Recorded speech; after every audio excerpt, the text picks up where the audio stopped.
Okay. Let me post all the necessary stuff.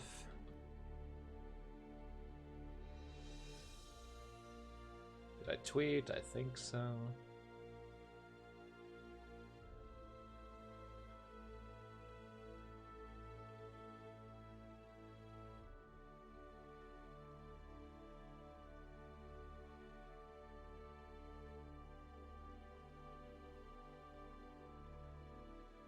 Man, wouldn't it be great to have like a bot post all of this shit on every relevant channel when you go live? If only we had the technology.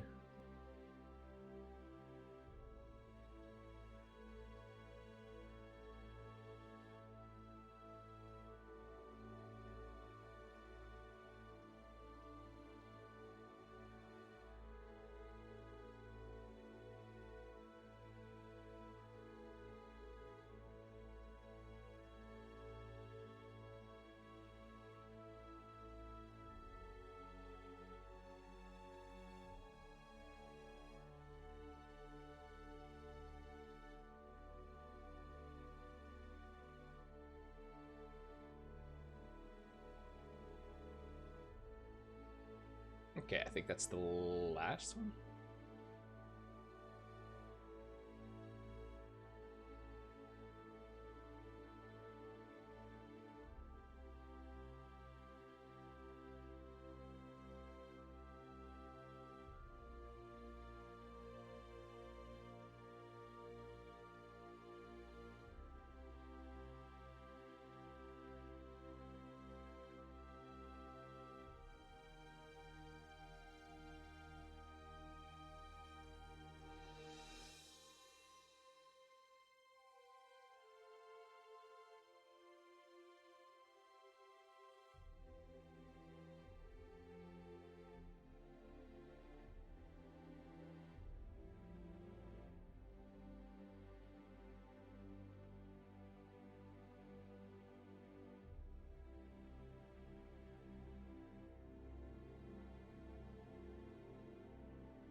Okay, sweet. That's all the arrangement. So, good evening, ladies and gentlemen, or if you represent the group of people who wakes up very early to the evening. I know I do. Welcome to watching your weekly fix of Nordic Guilty Gear FT7 action once again. And we have a full card again tonight, and what a card it is. Let's take a look. So we got some good high-profile matches at the end. Snap versus Uncle Q, super sweet. Also Matibo versus Zake. Have those two players ever faced each other? I can't remember to have casted any of their games. That's gonna be super interesting. Also a little bit of a rare treat on the early end of the card. We got a Denmark versus Norway matchup in the form of Goofy Leo versus GVG Jam. That's actually gonna be the first time we see GVG on the screen. At least on... Wait. Didn't he... I think he attended one of the tournaments earlier. Earlier as in like... a year or two ago. Either way, the man being a prominent musician slash extremely busy man, it'll be a pleasure to see him finally play. I think I've played with him like once tops. Also howdy from hello gamers. Gamer. Is your budget Rygand here for today? Just warning you beforehand, I haven't slept for like 36 hours, so this will be interesting. I was just talking about people with abnormal sleep schedules. It's like... it's either like people like me who wake up around at this time, and then there are people who didn't sleep at all and go to sleep at this time. And then they're like a marginal group of normies. Like normally I would wake up about this time, but I have a broadcast tomorrow for League, so I had to fix my sleep schedule. Oh, damn. But yeah, enough about that. We're here to watch some Guilty Gear. Yeah, pretty cool matches today. Yeah, I was looking at the matches for the FT7. I wish I had registered for this one because there's a lot of really good players. Like, of course it was nice to play against Ginosuke, but like, if I got the matchup against like Sake, that would have been hype as hell. Yeah, a lot of people have tried their hand against Sake, and very few have come out unscathed. For example, Snap during one of the events, was it 2 or 3 weeks ago? Snap is like one of the few people who could even like relevantly touch Mr. Sake. Yeah, like the Johnny matchup is like hard enough. So if you haven't played a lot against good Johnny players, it'll be really difficult to challenge someone who's at Sake's level. But now that Symmetron and Johnny's Hondi main and V-Guy and all the other Johnnies have started to activate more in the online lobbies and in the Svennekers, everyone's starting to get a lot more Johnny experience. So I think Sake will start to have a harder time. It's one of those matchups you probably can't avoid if you go to a high-profile tournament. There's ought to be like 1 or 2 or even more really good Johnny players. So also, we have a ton of May representation today. Yeah, I got a feel that. Yeah, Raigan is the only one missing. I think it's working, right? Probably. Yeah, he's working night shift today, so. But yeah, first match. Oh boy, I just looked at it. Oh boy. Minastir Venom versus Reidnakka and Potemkin. Minastir was previously known for his very neutral-oriented Bedman playstyle, but for the past year he's been rocking mostly Venom, as far as I know. Yeah, Minastir's Venom is pretty good, I'd say. Yeah, like, I feel like at the beginning, Minastir had kind of a rough time transitioning into Venom on the consistency scale. Lots of stuff like missing combos, missing setups, the usual stuff, but I think it's been around 6 months since I've last seen him play. We could actually be looking at a new evolved version of Minastir today. Shin Minastir incoming. Indeed, that's always a very interesting thing. Though, what I'm slightly worried about is because what I've seen Reidnakka play is he's very solid. And Venom Pot is supposed to be a really good matchup for Venom, but I got to play that, like, I've been learning Venom recently. I got to play that matchup against Mirris Potemkin today. And it's not fun if you slip up your stuff. Yeah, on a theoretical level, Potemkin matchups are very difficult, but that's like supposing you're like a machine and don't make any mistakes, because Potemkin is very good at capitalizing on your small mistakes. And it's like, even though the neutral is heavily Venom favored, if you mess up once, like you start summoning a ball at the wrong spot or you send out a ball at the wrong timing, it'll either you get slide headed or a ball gets flicked, and then you don't have a fun time.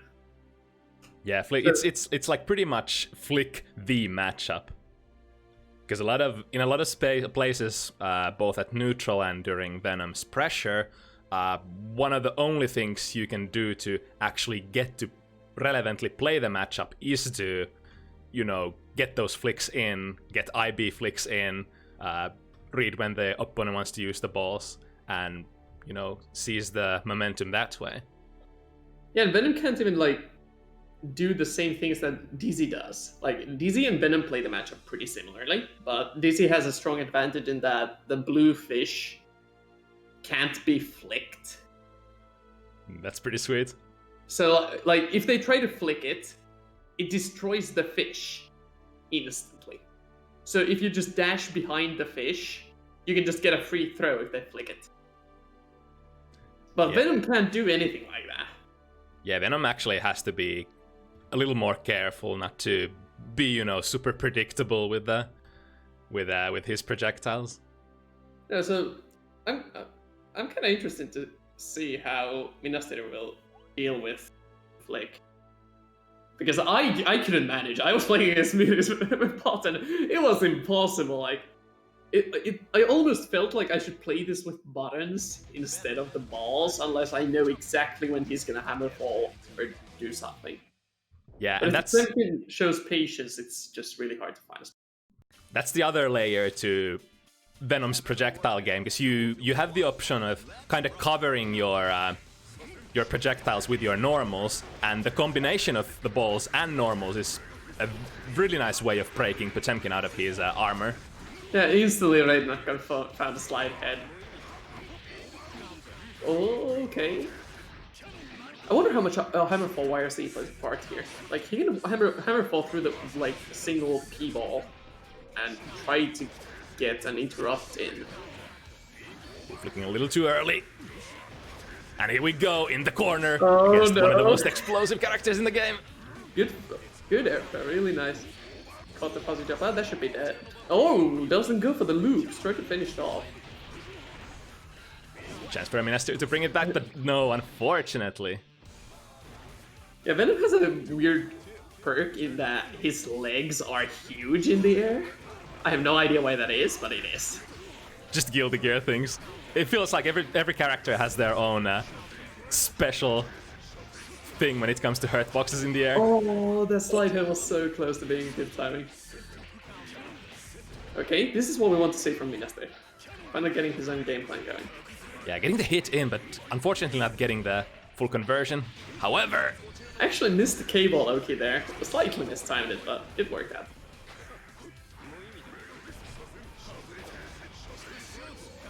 Oh, that was the wrong time to go for a slide ahead. Okay, K-ball mix up, good blocks. That was the buster. That was 100% the buster. Funny thing though, if you miss the buster input in the corner and get a back Mega Fist, it's not really too bad, especially if you can get it off. It's usually pretty plus on clock. Okay, the card is safe. Wait, yeah, I think that we have a small case of the shakes from both players, slightly flubbing some inputs here. Yeah, pretty standard stuff. First match still. Nice jump. Here we go, building a little bit of real estate. Always important. Not really resulting into anything this time around, but... Oh, that backdash could have been dangerous. If he had gone for the buster. Oh my goodness! Oh god! He's so close to getting stunned. That cranks up his thing. Okay, that probably saved him. Yeah, the mix-ups aren't really working the way Minaster is wanting to do them. So small missed time is happening. Oh, that's a reset. Ooh, okay. Nice. Timing to use. Here we go, needs one more good hit, or maybe two. It's a Potemkin. Dark Angel might finish it. He has almost a meter. There goes all of the meter. He gets out. It is still possible. Oh, barely they. Oh no! Timing no. on the flick. Not like this. Not like this. The flick must have been so close, but it was like literally a frame or two off. That was so close. Yeah, that's what we were talking about earlier. The flick game, the timing, the game sense to go for it. Yeah, the Raid Knocker's timings are just barely off. Like, every single time he tries to slide hit a stinger, he's getting hit just before he goes down. I'm assuming the slide head can low profile. Yeah, I do wonder. So far, Minaster has been doing pretty good, not letting... oh, nice counter bridge. Oh, okay, goes for the button instead. Good idea on the last hit. That's the way you punish it, and I think that's a buster. Damn, I like that idea for 8 knocker and for the YRC, but Minaster already had active frames out. Nice jump in. Tried to greed a bit there, but no, the flick will finish the round. Good. But yeah, if someone was to correct me, I think if you last hit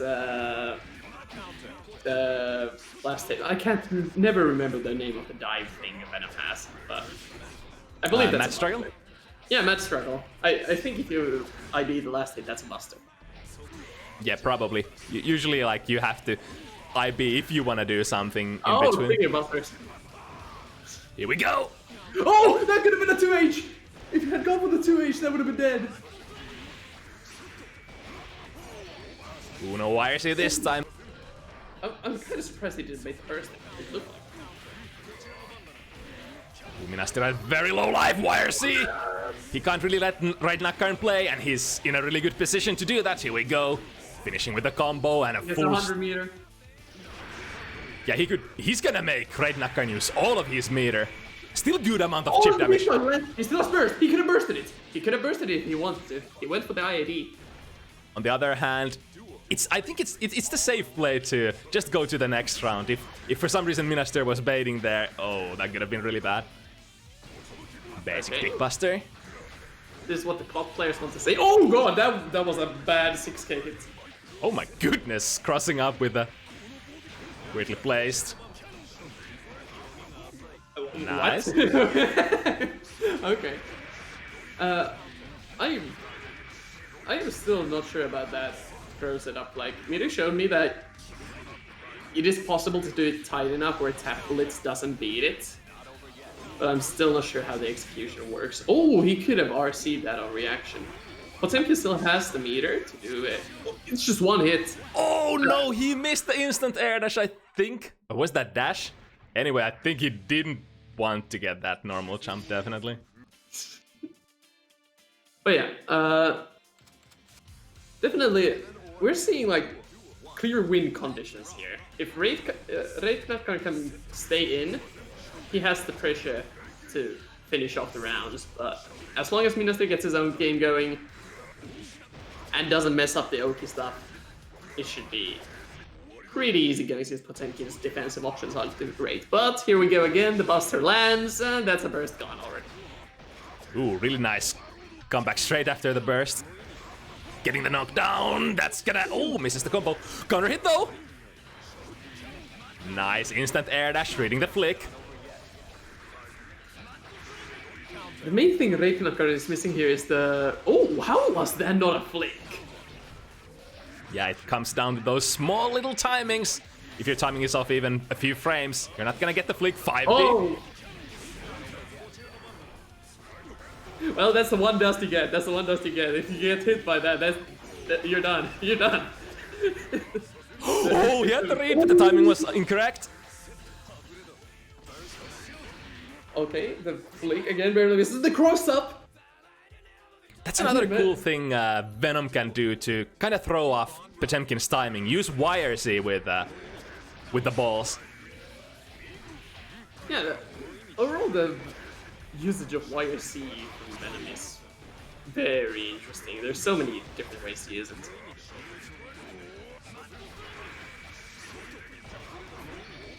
Alright. Still slightly. Okay, we are going into the corner. Oh, I think he tried to bait the burst there, but probably slightly missed it. Oh, that's it if he doesn't drop. There we go. Dab on them. 2-1 for Reiknakkar. He didn't even need to go for the 6k loops there. He could have just like he just goes for the BMB-ness to finish him off. But yeah, as I was Yeah, go ahead. as I was saying before, we haven't seen any 6k loops from Clank, even though he has had the chances. Yeah, those are kind of difficult. It's kind of cool that you can choose a kind of a combo that it's not too difficult on execution. You don't necessarily need the most fanciest of the 6k loops. Every single time I see a big counter hit, I'm like expecting huge damage. Okay, good mix up. Right, goes low this time. We haven't seen too many empty busters. It's just going for the honest mix-ups. Yeah, every single time Reiknakkar has been reading the blitzes, he's gone for something else, like 2Ps or big starters. Unfortunate combo drop there from Minaster. Oh no! You hate to see that happen. Okay, one more mix-up. Okay, it's the burst.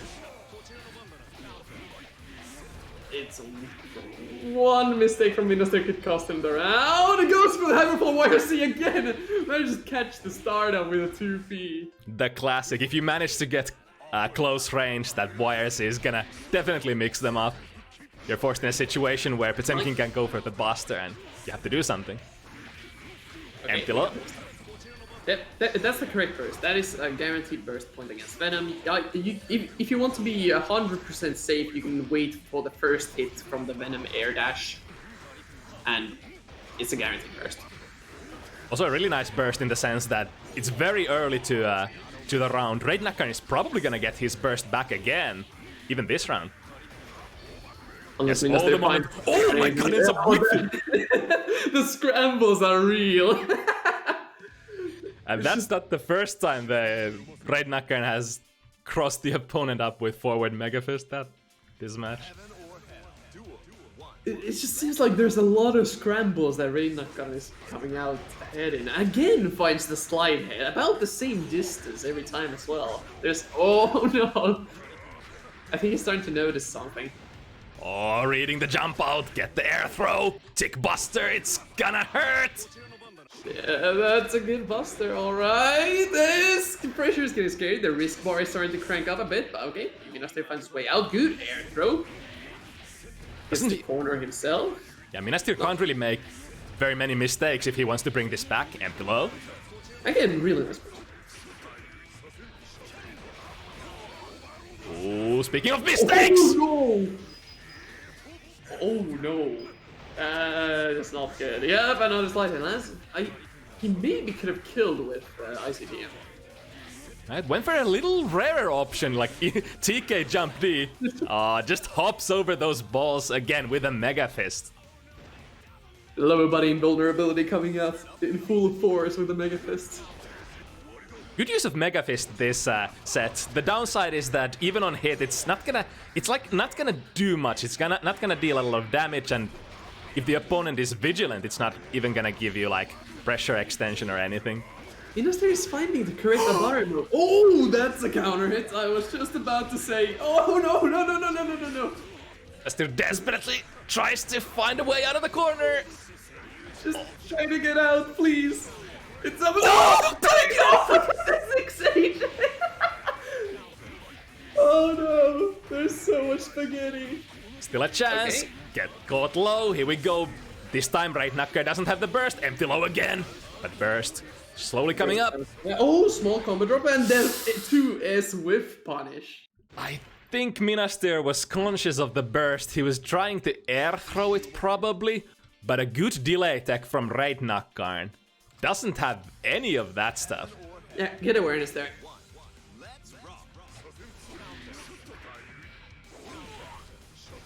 But yeah, as I was about to say, Minaster is finding the correct Avari moments, and he clearly knows how like Raidnakkar is constructing his pressure, but he's not finding the critical conversions when he needs to. If he starts finding them a bit more, then this game will start to turn around a bit more into his favor. But as long as Raidnakkar can keep doing this, it's not looking pretty. That's very textbook Potemkin game plan. Well, wait until you've built enough meter, and then go in with your massive risk reward. Yeah, so many slide hits giving Raidnakkar so many free approaches. Critical miss on the combo once again. Another flick counter hit! Does not get Oki from it, but the pressure is still going in the corner. Minaster needs to find his way out, managing to find his way through the balls, but no, the YRC again chokes him out. Potemkin is so damn good with meter. It's like Potemkin with meter, you can't allow them to use their armor move, because you can RC Hammerfall, you can YRC Hammerfall. Even if you block it, it's not gonna be safe. Potemkin can RC and get their party started that way. Yeah. Yeah, here we go again. It's just every single time. Either just manages to sneak in a slide head or force his way through with a Hammerfall YRC, and then Minaster is in trouble. Getting another... Another JD coming up. Okay, we got loops. just versus... okay. Still a very large HP. Oh, the ball's still moving! Oh no! I wonder if that was a guaranteed hit there. Oh no! Oh, he's so dead. Yikes. Yeah, that was the thing. I guess we... yeah, that was just... He didn't have any meter. That was checkmate. I was trying to think could he have done anything there, but there was probably nothing he could have done. Okay, Raiden is getting hit by a lot of lows. I hope Minaster notices this himself.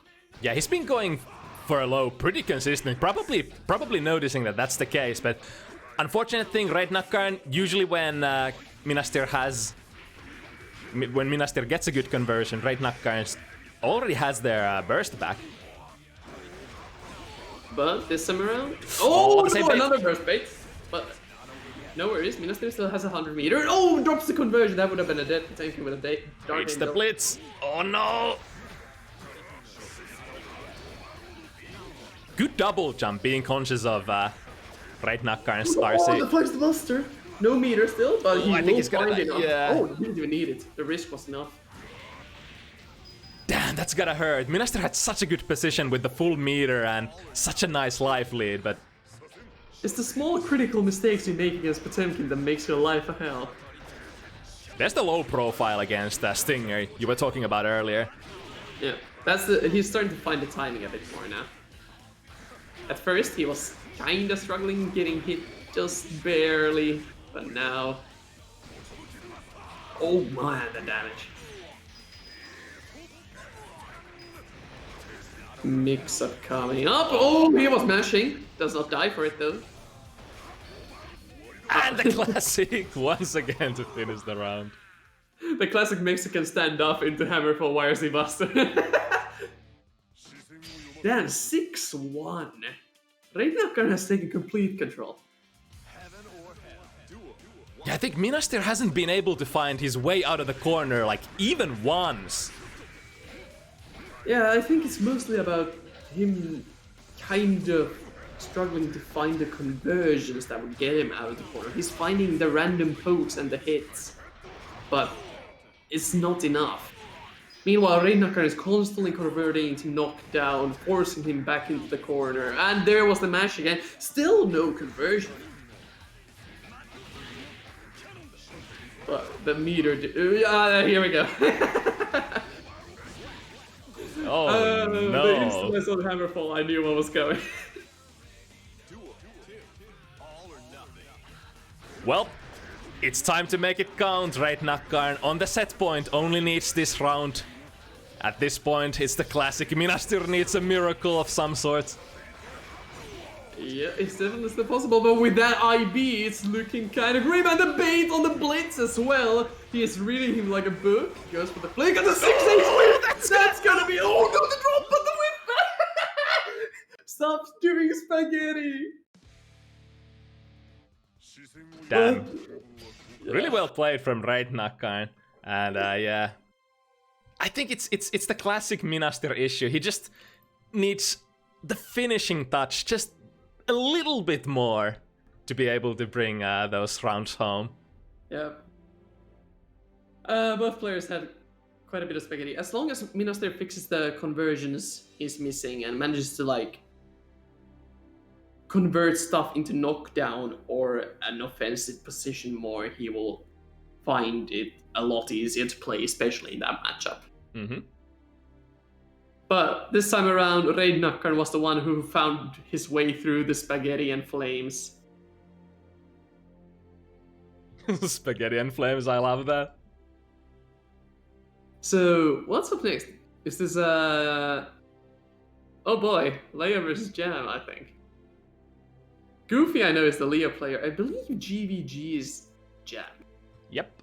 A Norwegian Jam player. Not too many Norwegian Guilty Gear players active in the scene.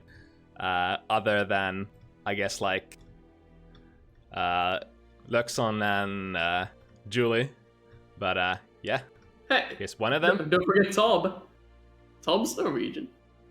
Mm-hmm. The Venom player. Denmark versus Norway. I think he plays with the Nick Soldier Boy fanboy or something like that nowadays. But yeah, regardless, this matchup is, according to most Jam players, god awful. Yep, it's one of those few good matchups for Leo. Both these characters are very prominent gorillas, but the problem is nimble infighters such as, I guess, Jam, Chip, and characters like that are usually not very good against Leo.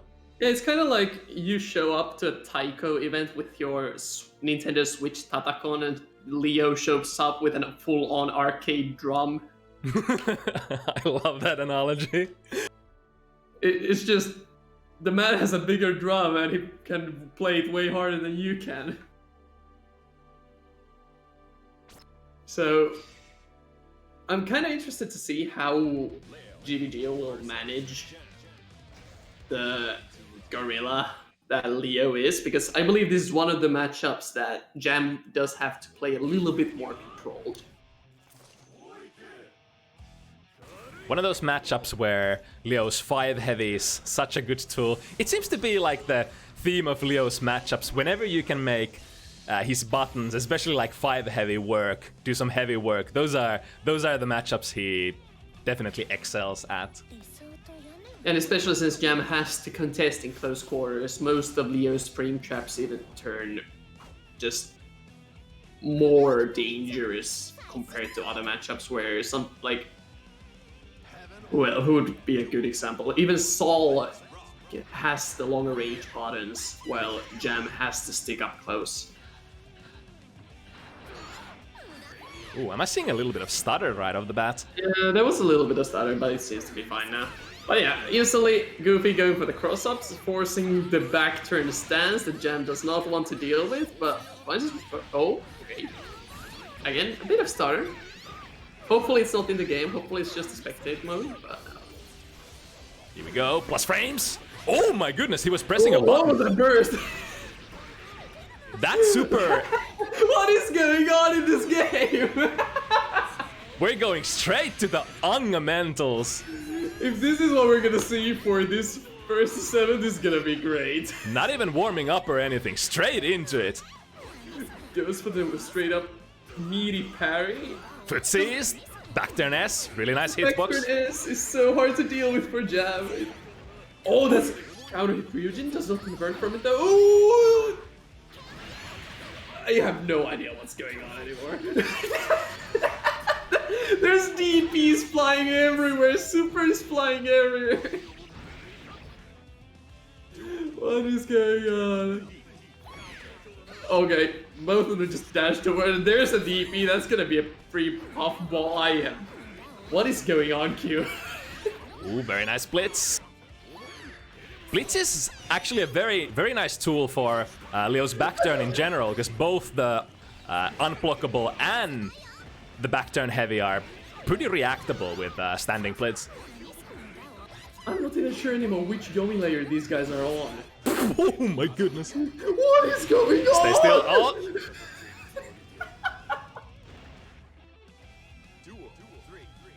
That's a pretty good option if you think your opponent is not gonna respect on wake up. Here we go. Oh, that wall stick's so high, but Goofy manages to convert that. Got overhead, but straight into the burst. Oh my goodness.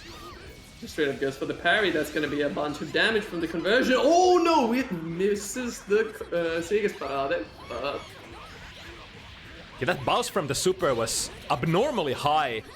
Goofy realizing it and tries to go for a ad-lib conversion. I'm honestly not sure if this is just incredibly weird gameplay or is this actually laggy. Yeah, there are some signs of like 3 frame, 4 frame ish, or more like this, like a lot of stutter. I do hope it doesn't matter that much for these players. But it's usually when you see laggy matches, it tends to devolve into some funky stuff. That was an interesting burst. Not sure if it'll Big position, counter but that, ooh, that's a big counter hit. That's gonna be a full PK pickup or not. Okay, it's been 15 seconds. Both bursts are already gone. Nice movement. Uses Mawarikomi to go straight under the heavy fireball from Leo. What? You see a parry and you respond with blitz? The Yomi layers are out of control. Ooh, got overhead. Okay. And now without burst, GVG has to take the pressure. Does he? Oh, that hits. That reversal super is actually a pretty decent option for Jam, because like her DP is really not without the card invulnerable on the first active frames, and reversals are what forces Leo into some awkward decisions on their back turn RPS, because obviously you can't block.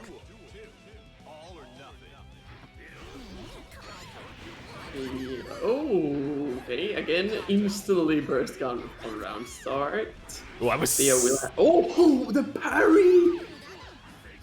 Goofy's finding so many parries! Every single J2K is getting parried from the air. Look at those footsies. Oh, this time, GVG ready to punish the shield. Straight into the burst. Ooh, there's a DP. 6p. Small conversion. Just a casual 5p. Jabs Goofy out of the air. RC scored out.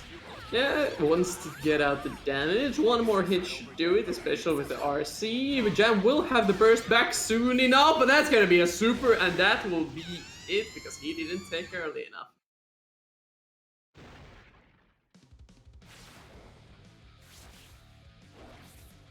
The second Why match. is Raidnakar chatting during the FT7? Raidnakar, get into the game, don't chat. Don't be Zokis.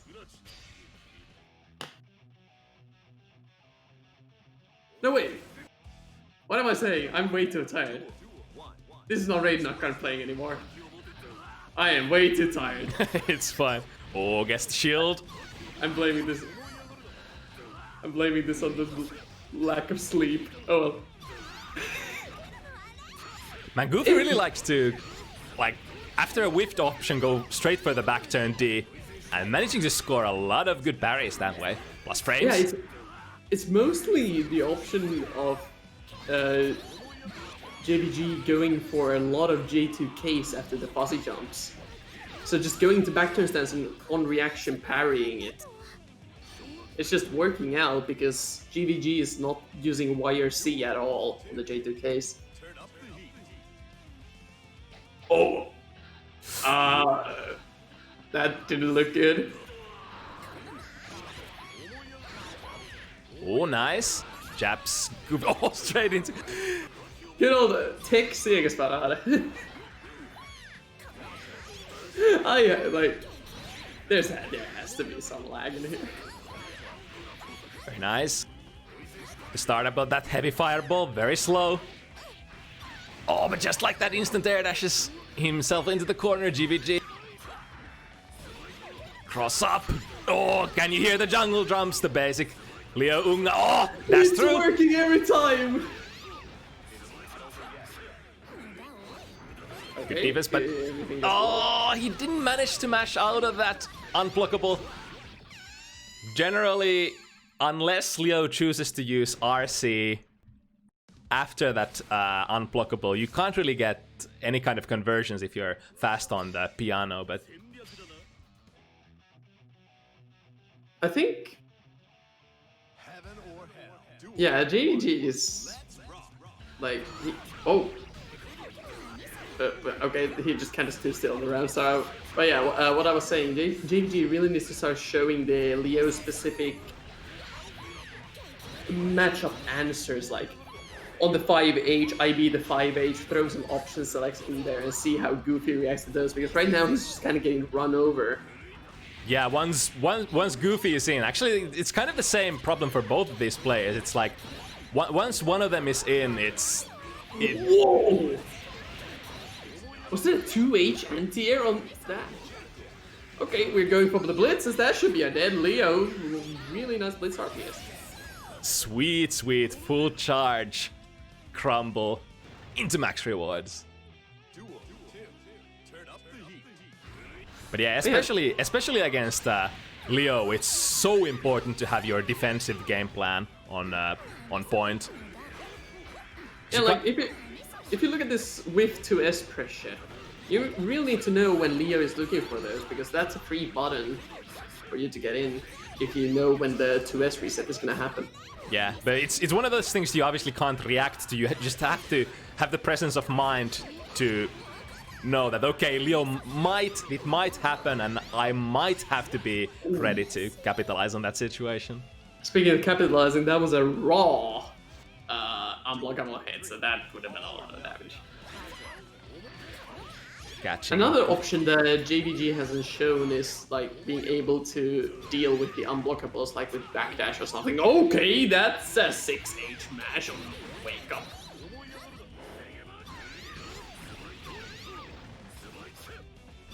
Ooh, not being able to react to the back turn D. Oh, jungle, here we go. Frame trap from Rekka 2 to Rekka 3.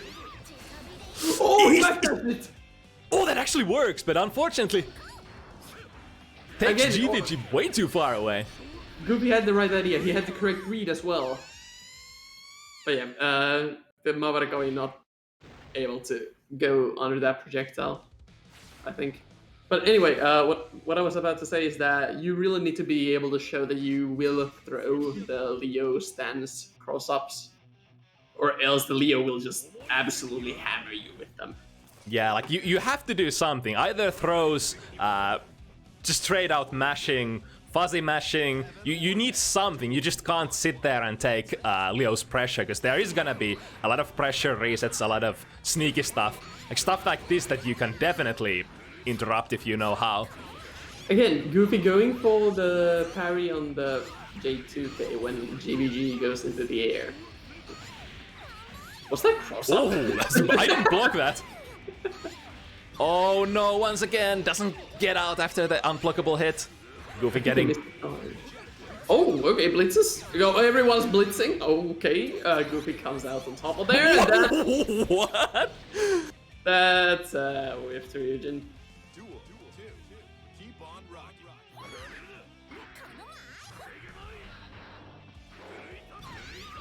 Oh, the far range of far heavy. Sorry, 5 heavy. Damn. Grand blue players. Oh, you can't punch there. Ooh, okay. Big counter hit into the corner. JVG's turn to show what he's got. That could have been a throw. Whoa, just straight up charges blitz, and it worked! Ow, that's a full damage route as well. Okay, JVG is showing signs of life. Just goes for the super. Okay, that's plus frames. Don't smash there. That's plus frames. Oh, straight into the super.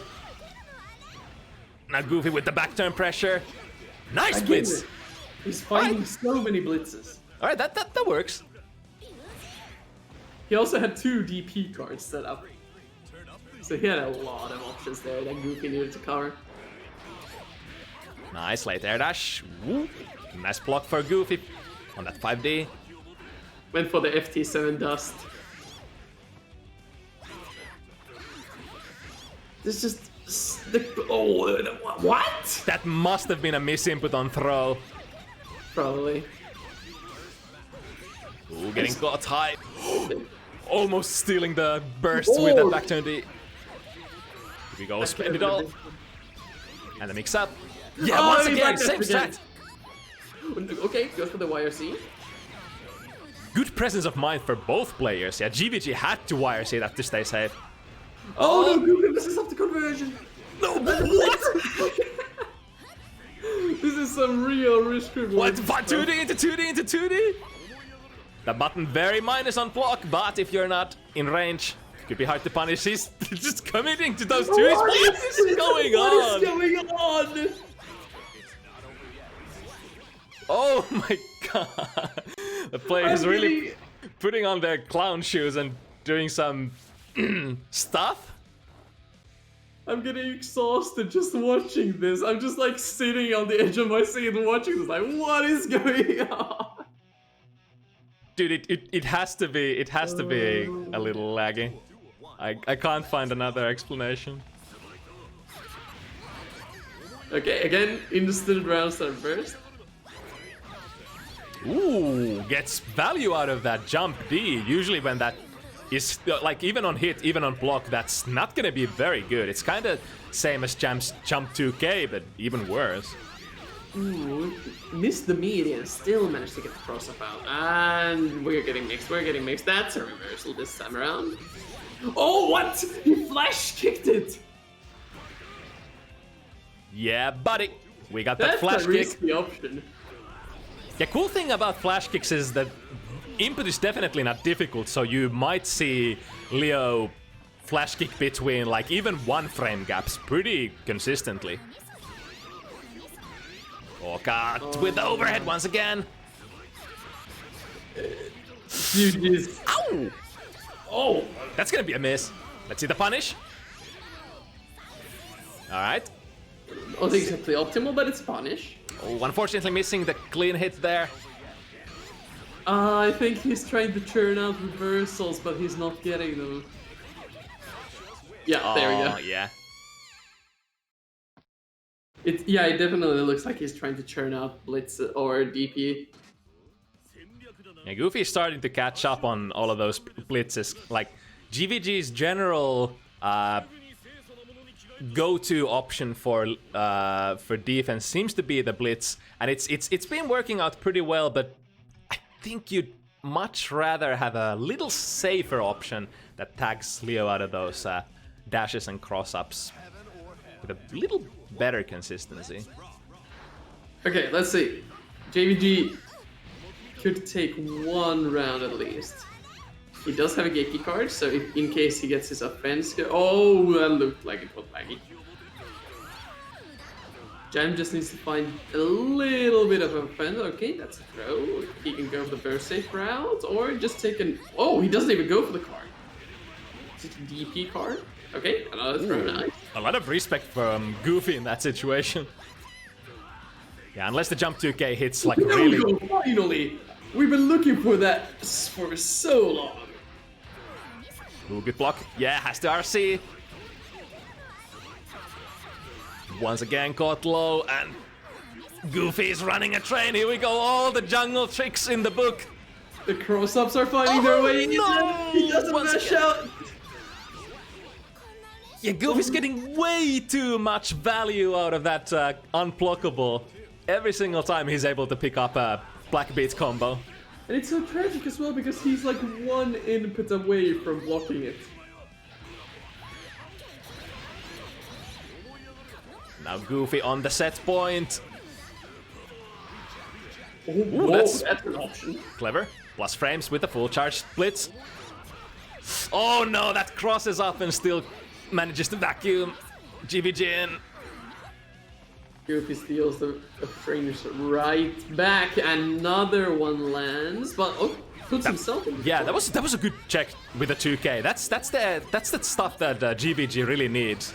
Like pressing buttons against stuff that is not safe for Leo.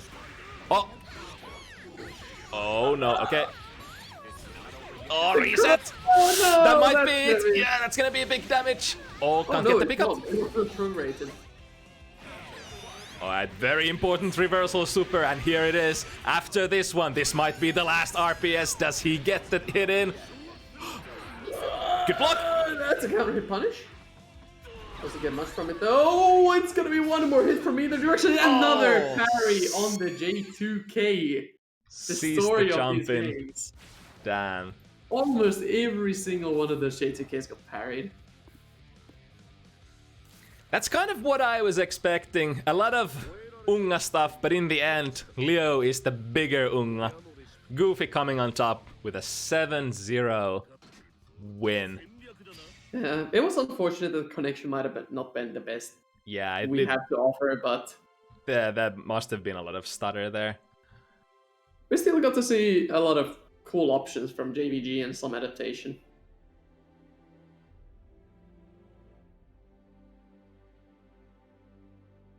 But yeah, I think main thing about the Leo matchup is just that you just have to have on-point defense here. Yeah, you have to know what you're doing. You need to know the 5H IB OSs, you need to know the fuzzy block timings on the stance, corner pressure. You need to know what they are looking for. But if the connection is laggy, it's kind of hard to do with that. But moving on to the next match. JMB Kai versus Karuari Mei. Finland versus Minland. Yeah, Minland. Finland! It's been a while since I've seen either of these gentlemen play, but I have to say, historically, we've seen JMB featured in some very high-end matches, and he usually hasn't come out of those empty-handed either.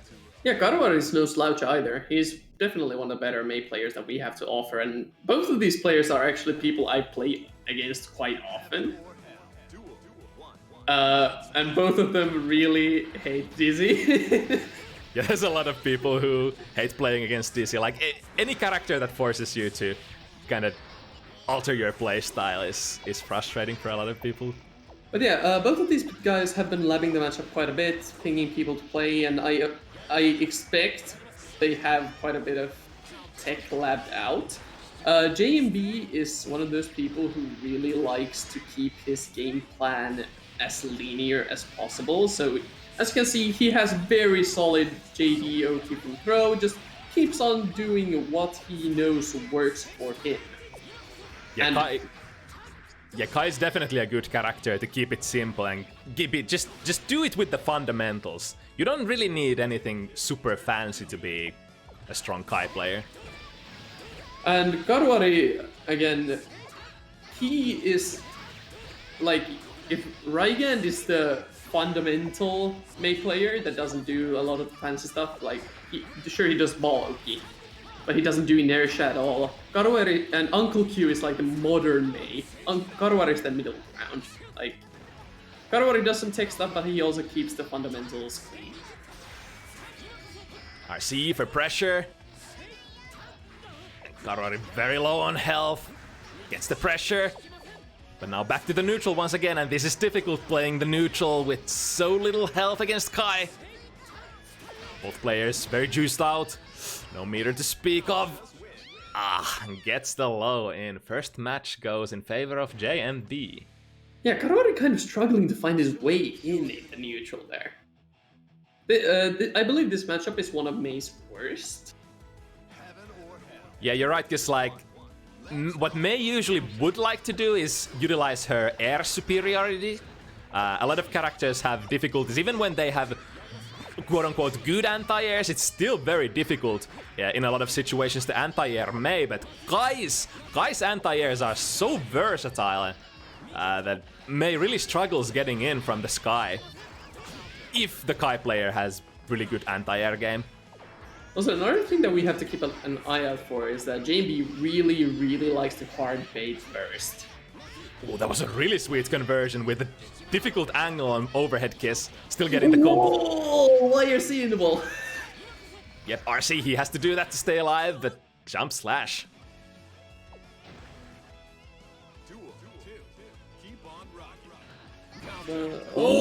Big trade. That is not a trade you want to take against Kai. Just usually, don't trade with 2H. Yeah, it's usually gonna hurt, but that time too close to the ground. Here we go. Overhead kiss, nice side switch, and into a pretty optimal looking combo. Here we go. I think he tried to go for inertia there, but he messed up the input. At least it looked like it.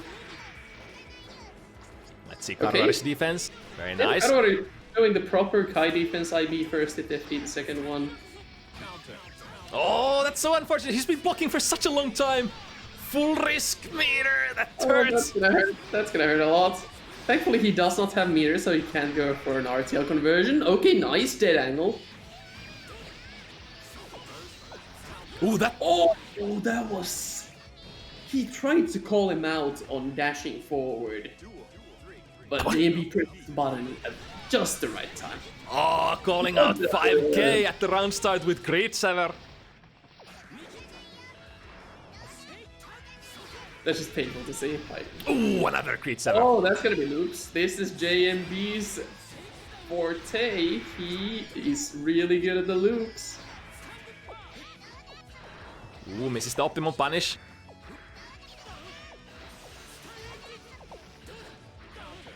Ooh, Okay, that's really good. He wasn't really. I think he wanted to go for ball Oki there, but hesitated just a little bit and had to back off. Oh, I think he was trying to throw. Nice conversion. Very nice. What a conversion into Sacred Edge. Very meter efficient.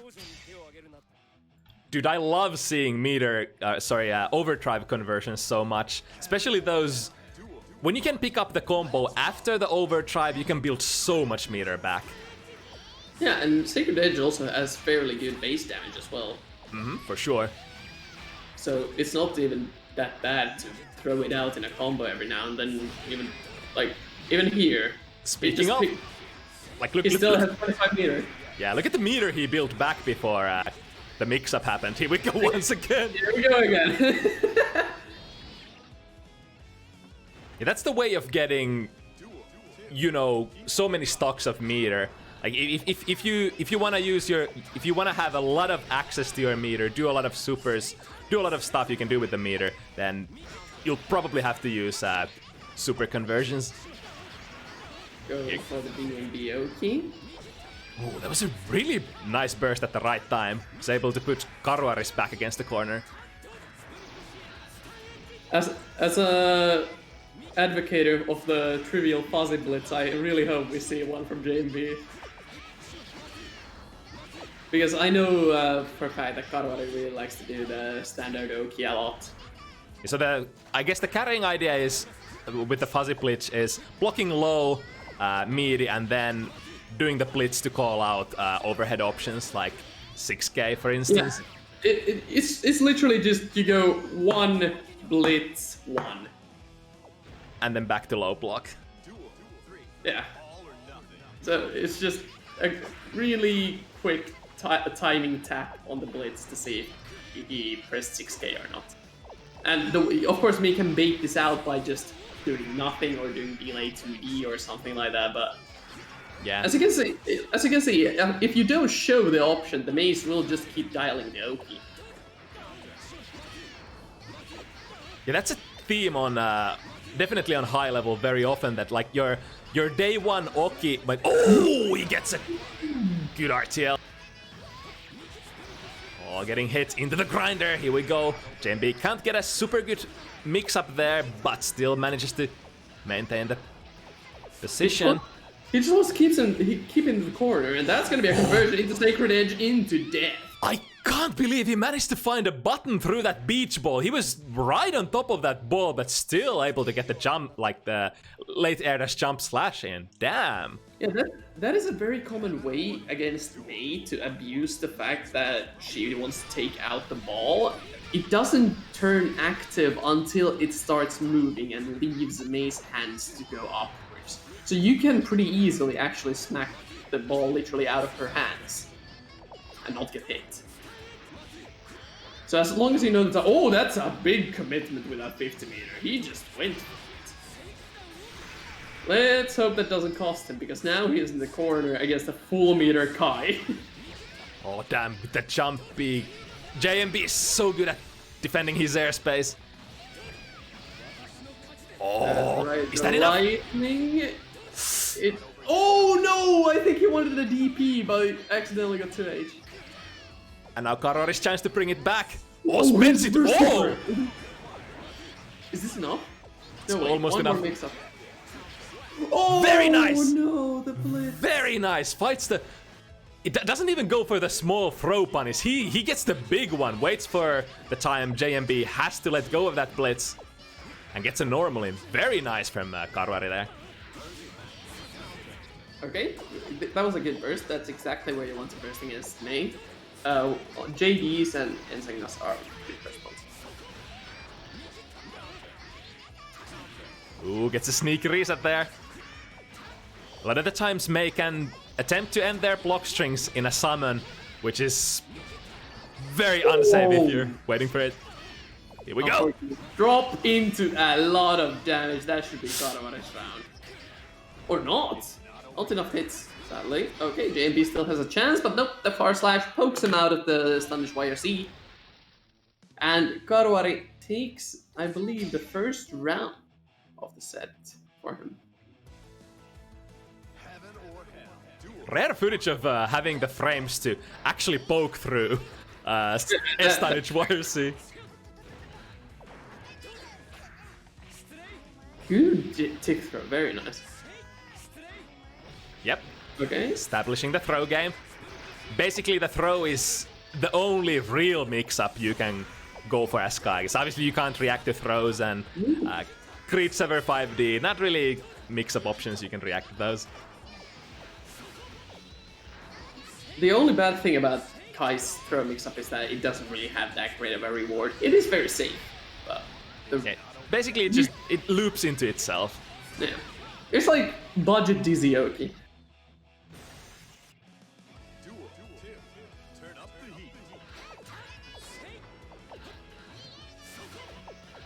Doesn't quite manage to find the anti-air there, Karuari. Ooh, good IBs, but... Oh, he could have probably gotten 2 HP up there. Would have hurt a lot. Very nice timing on the instant air dash. Karuari struggling to get the real good conversion. Spending a meter for that pressure. And now once again in this classical situation where they have to find a way out by jumping. Oh, the air throw miss. He had a free one. Oh, very late 6P, but damn, Kai's 6P very low profiling. Kai's 6P is surprisingly good. It doesn't necessarily have the farthest reaching hitbox, but the hurt box is chef kiss. Again, JMB just controlling the space very well, not letting Karuari find a way in. Oh, that wasn't a bar DP with that meter. Okay. And there's the caster curse. I think he actually did a delay meaty there, trying to bait out a blitz or something. Oh, he was fishing with the big one. Was trying to get a lucky 6 heavy, but unfortunately JMB respecting there. So JMB, again, showing very solid neutral control. Doesn't really die to the Oki. Just patient defending, except for the couple of blitzes that he's shown that he's died to, but... And round start GGXrd is definitely JMB's favorite, and it has been working out every single time. Yeah, if it works, why not? Yeah, Karuari has to recognize that GGXrd is coming out. He might want to respect a little more, stay still and wait to block it on round start. Here we go. Nice. Late air dash. The overhead option. Oh! Unfortunate miss. I think Karuari tried to blitz. Oh, that's a counter hit. Was slightly dangerous. Good FD on the 2H again, not getting hit by them. Good air throw. Karuari just converting overall really well. And there's the overhead. That's what that Slimmy hits me with that. Like that just hits every single time Slimmy does that to me. I rarely see other mates use it. I think he was blocking. Yep. And nice, gets the instant blocks as well, and the optimal punish with an overhead kiss. Very nice. The combo even finished him off right as he cut the burst. That was like literally optimal. Ooh, was trying to get the air throw there. Gets it this time. Nice backdash into a 2D. Gets out of the situation. JMB. Ooh, the ball is coming down. No conversion. JMB's fine still. Ooh, Karuari needs to find his way out of the corner. It's kind of scary. My goodness. Manages to find the air throw. Here we go. Spending the meter for pressure. Nice. Whoa. Yeah, when Kai is trying to kind of reset their pressure with 6 heavy or 6k, you can definitely mash in between, and that's what Karuari was doing there. Very good presence of mind. Let's see if JB makes a mental note of that. Will we see a 5H counter hit? Ooh, gets hit with a jump D, but not a counter hit. Again, spending the meter to keep Karuari there. Nice 2H. Yeah, with that non-counter hit, he's really not gonna get a combo if he dials into 2D.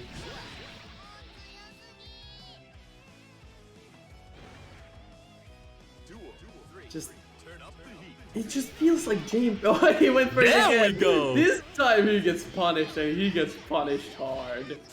That's a third of your life gone. Oh, there we go. There's the air shot. That's what we've been looking for.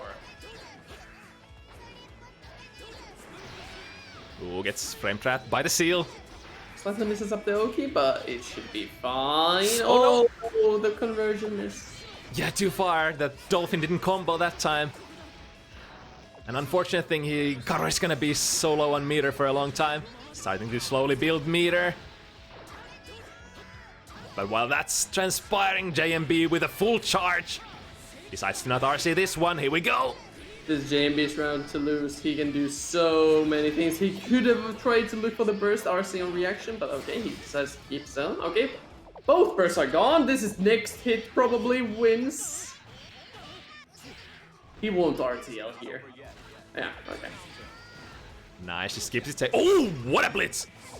Just quite get the conversion, but back to neutral. Karori has a decent life lead. Oh, nice air throw, really nice. Using the ball to cover himself and goes for it brave. Gets it, very sweet. Both of these players showing some really good air throws. Like, if you can air throw well against the Mei, the matchup is so much easier. Yeah, It air is throw. not an easy thing to do. IB into air throw. You just gotta have like a very like a wide variety of anti-airs against a versatile air character like Mei. That's a thing JMB does sometimes. He somehow manages to flub his throw options like that ends up a tab blitz. And then he rage bursts when he gets punished for it. I admit I've done that a couple of times as well, but JMB is legendary for it. Yep, that setup is split safe. If he does that, that should be a dead Mei. Probably. Oh, no, needs a longer mix up. Missed the Mei specific combo. Doesn't matter though. Reset into well placed far slash. Yep. And with the same punish once again. That's such a good round start. Karori recognizing that JMB likes that option so much. Ooh, that's a bait, but misses of the conversion. That could have been insane damage, especially with the 50 meter.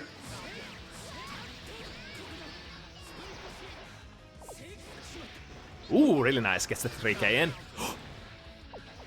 That was a really sneaky. And now he's going for them all the time.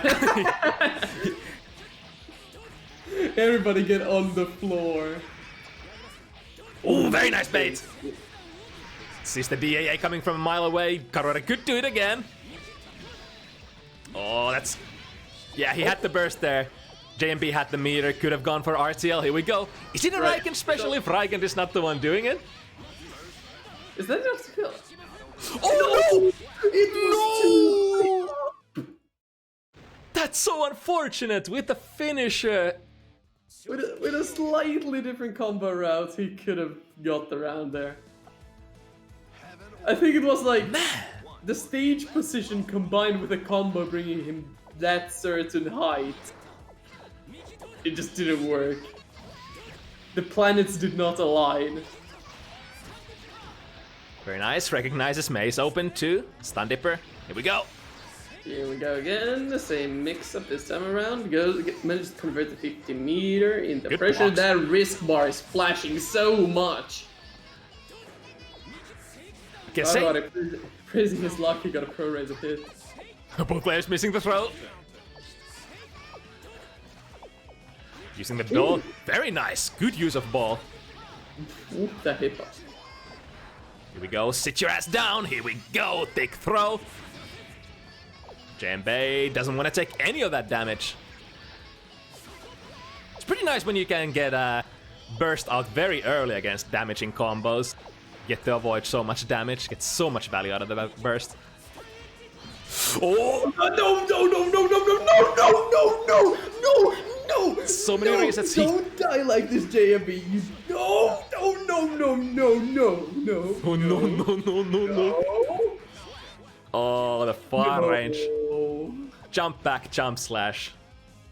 So good at protecting his airspace there. I wish I could do the laugh of the no no no no because that was pretty much that in a nutshell. Ooh, good block. Yep, but once again, spending the meter for a pressure reset plus frames. Again, the risk bar is flashing so much. The 6Hs are just stacking up the pressure. That's been the story with Karuari's defense. He doesn't get opened up very much, but since JMB is very likes to spend that 50 meter on pressure resets, the risk just ends up piling up and. Oh, that's a big one! No, don't pick up! Don't pick up! Suddenly JMB is the one in the advantage. The spaghetti is real. One more throw mix-up. I think he's gonna go for a throw reset here. Yep. This is how much I've played against JMB. That's a very balanced mixture of like throws and just pressing the advantage, going for pressure resets with a stun dipper using RC. Karuari tends to reset a lot. He tends to manage to, you know, defend himself through the onslaught of... Oh, no. Okay, thank God for the burst. That would have hurt. That would have hurt so much. 6K. Oh, okay, doesn't get the optimal ender. He blitzed. Karuari has no meter. Damn, like, 6 of his mix-up options have been a throw. 7? The throws are just going through. Yeah, Karuari is being way too respectful on defense at the moment. He's just not fuzzy jumping. I think he's doing something else. I think he's focusing so much. Oh, that's a very dangerous situation for JMB now. He doesn't have his burst for a while. He goes for the... Very nice. No, he doesn't have meter. That's a full punish. That's going to be the round. That was such a hard commitment by JMB. And Karuari slowly evening it out. 3-5 now. That was JMB's round to lose, and he just went for it. He went for the Hail Mary, and it did not pay off.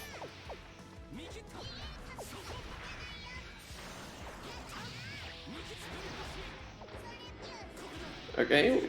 Nice, recognizing it. Ooh, yeah. From downtown, that was so far away. Yeah, see, Karuari is focusing a lot on IBs and trying to generate meter for himself to defend with. Meanwhile, JB is just racking the meter up for these conversions. Oh, is that enough? That should be enough. That's so pro-rated! Oh, the last hit! Ooh. Oh no! That's a big one! A lot of damage, a lot of stun. Nice spacing there from Karuari. That was immaculate. But the chip damage. JB manages to secure the round. Yeah, pretty decent place to burst. He was really close to... Or Karuari was very close to bringing it back. JMB taking no risks and just bursting out of that combo. Oh, that's a bad gold burst. But luckily it was gold, so... He doesn't lose his meter completely there. He's still completely stuck in the air, and since he's expanding his double jump so freely, JMB is just like shooting fish in a barrel. Very far away. Nice! Manages to mash through the thick throw this time. Oh my god, that's big! And that's gonna be... Oh, not quite. Oh, just good jab. Just a 5p anti-air. Works out. See, I think we've seen like every single variation of Kai's anti-airs this match. We've had 6Ps, 2 heavies, 5Ps, air throws, IB air throws, just... The only one we haven't seen is the legendary close slash anti-air. Yeah, that's a thing as well. Very nice jump out of the overhead kiss, but the timing wasn't quite there to punish. Ooh, was trying to reset once again. Oh, gold burst. Whoa, what? Why? that was interesting. Yeah, that was super preemptive.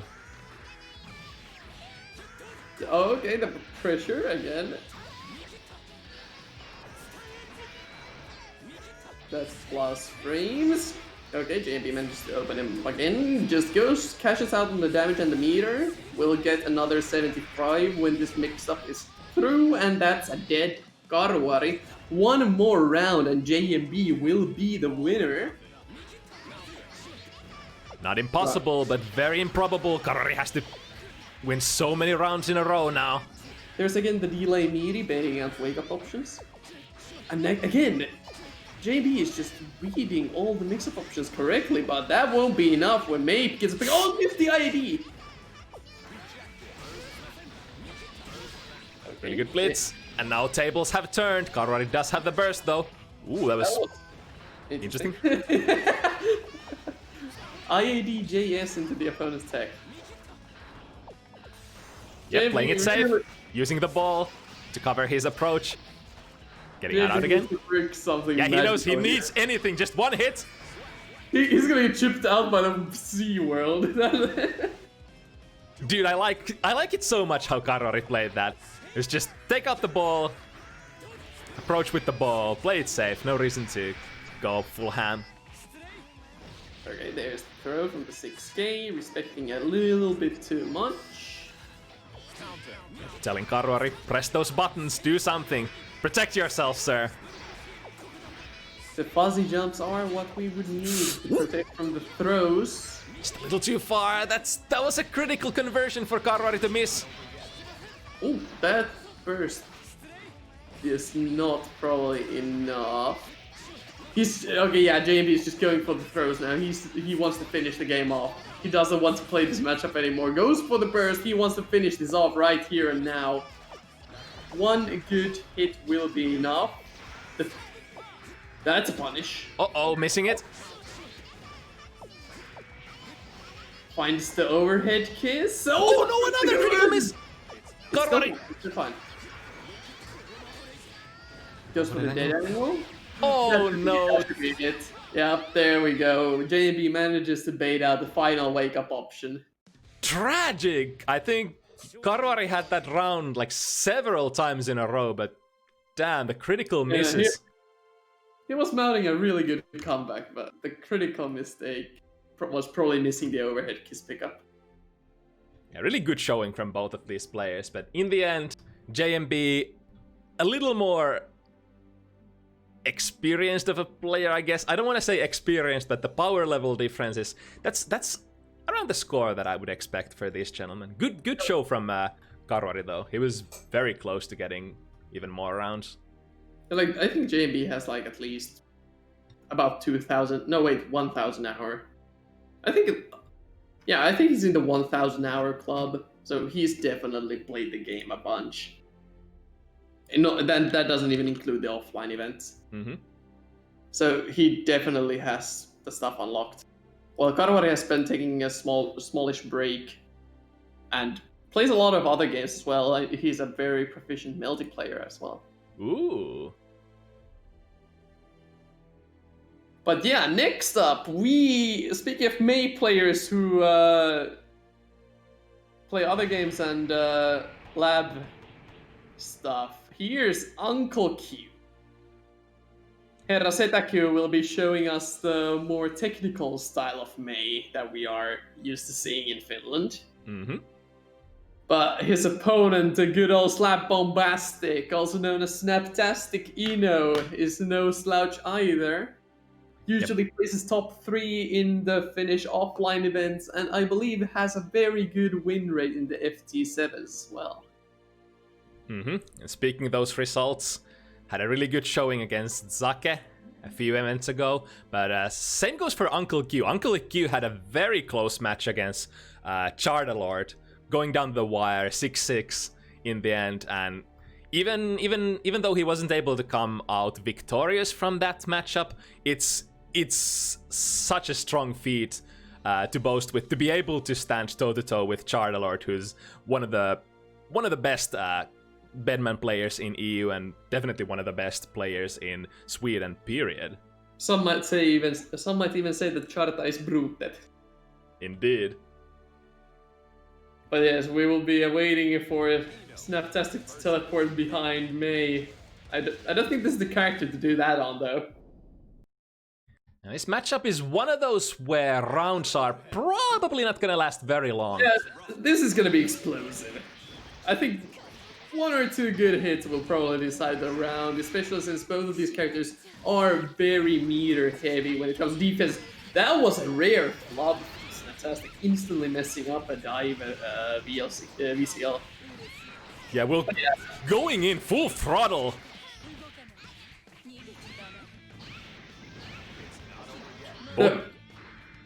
Both these characters off a single hit, very high damage, very high Oki potential, and neither of these characters really known for their like low commitment, casual options at neutral. So once they, yeah. Well, once they get their things going, you die. And another thing that we will see in... Correction, one thing we won't see in this game is blocking. Yeah, especially...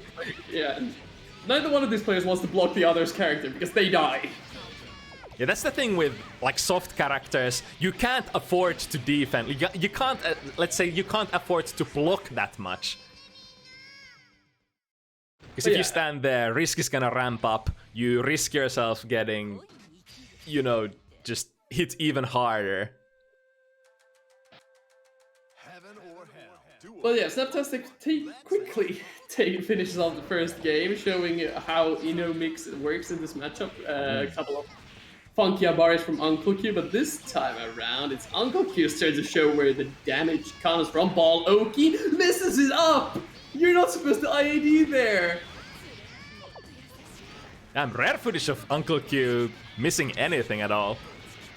And Snap is ready to respond with a really nice conversion. Oh no, he got hit by the note straight off the bat. Maybe he wanted to blitz it? Yeah, he wanted to tab blitz it probably. Just cannot figure out when he's going low. It is so hard. Like the only way you can kind of try to predict when goes low is by FDing some of the buttons. So you kind of force her to go low. Ooh, missing the conversion. Damn, Uncle Q dropping so many combos today right off the bat. Maybe getting warmed up slowly. But Snaptastic, damn, he doesn't need any warming up. He's just performing. Oh no! Yeah, the drops are really hurting Uncle Q. I believe this thing is happened in install as well, where he just kind of dropped a lot of combos which cost him some rounds and ended up getting him knocked out of the tournament. Yeah, and Snap is the kind of player you can't really mess up against. Because like he's had like 2 rounds already where he touches you twice and you're done. Oh boy, that's gonna hurt! Disjoint on the 5D! Went for the reset on the 2H, that would have been probably a stun, especially speaking of which, hello! Oh, it makes the burst! That's not where you want to do the burst! Ow! Uncle Q! Speaking of stuns, May definitely not only known for like explosive combos. Obviously, the damage is the prominent factor when it comes to the stun formula, but also May has a lot of stun, like period, and counter hits are very common for her. So like a few good counter hits can very easily lead to stun against. That doesn't have that much stun resistance to begin with. Speaking of counters, we are in... Oh!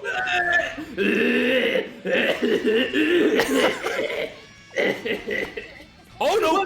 What is going on? What? I've never seen that before. That super never comes out intentionally. I don't know a single person who does that intentionally, except for Slimmy, who labbed out a setup for that super specific. Alright, still manages to clutch it out. Damn.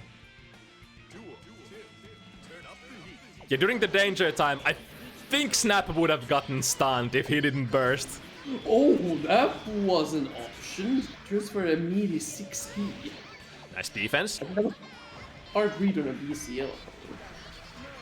Yep, important to stand up for that 6 heavy. You're gonna get stunned so easily if you don't. And here's Snap with the conversion. Yep. Good blocks from Q.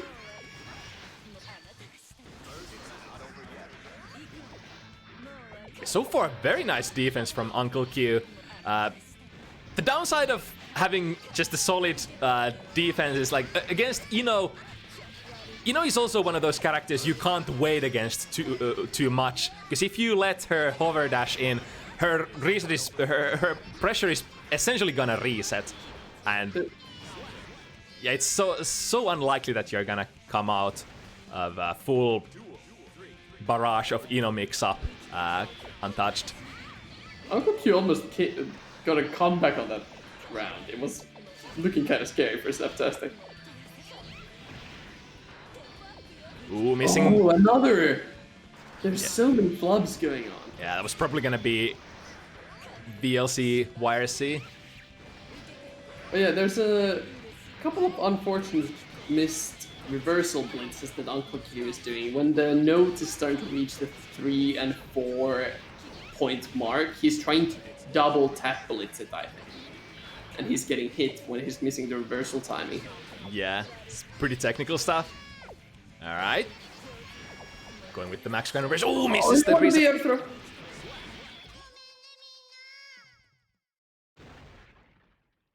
The metagame on like wall sticks on Maze. It's so interesting to watch. Some people like going for the 2H on the buttons that they might mash out with. Some people like to go for the straight up air throw. The opponent just has so many options because the wall stick lasts for so long. Yeah, Snaptastic being the experienced player he is, has already displayed he's able to play that RPS very well. He's delayed a lot of his techs. Q has been missing a lot of those reset opportunities. Oh, that's gonna hurt. That's damage. That. Oh, ow. Oof. Ouch. Oh, okay. Oh, Slight missing drop. that IAD. Most of the damage was already done. That should be enough. Yup, that's even stun. Yeah, may deal so much damage that, like, even without counter hits, you're very likely to get stunned with some of these characters who have stun resistance of 55.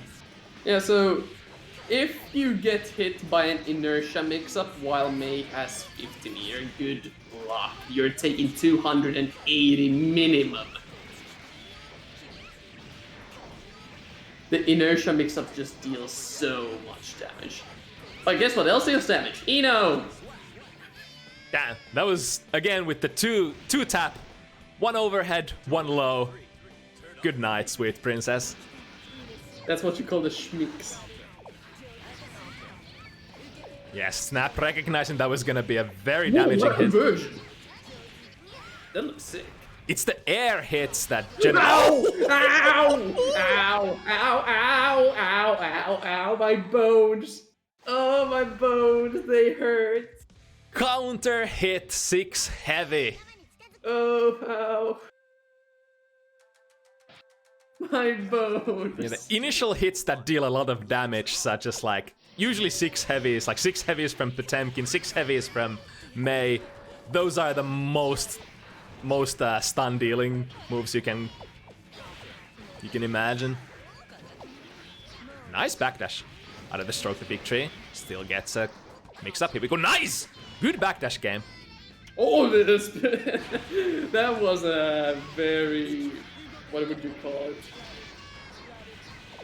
Ambitious read on Uncle Q's part.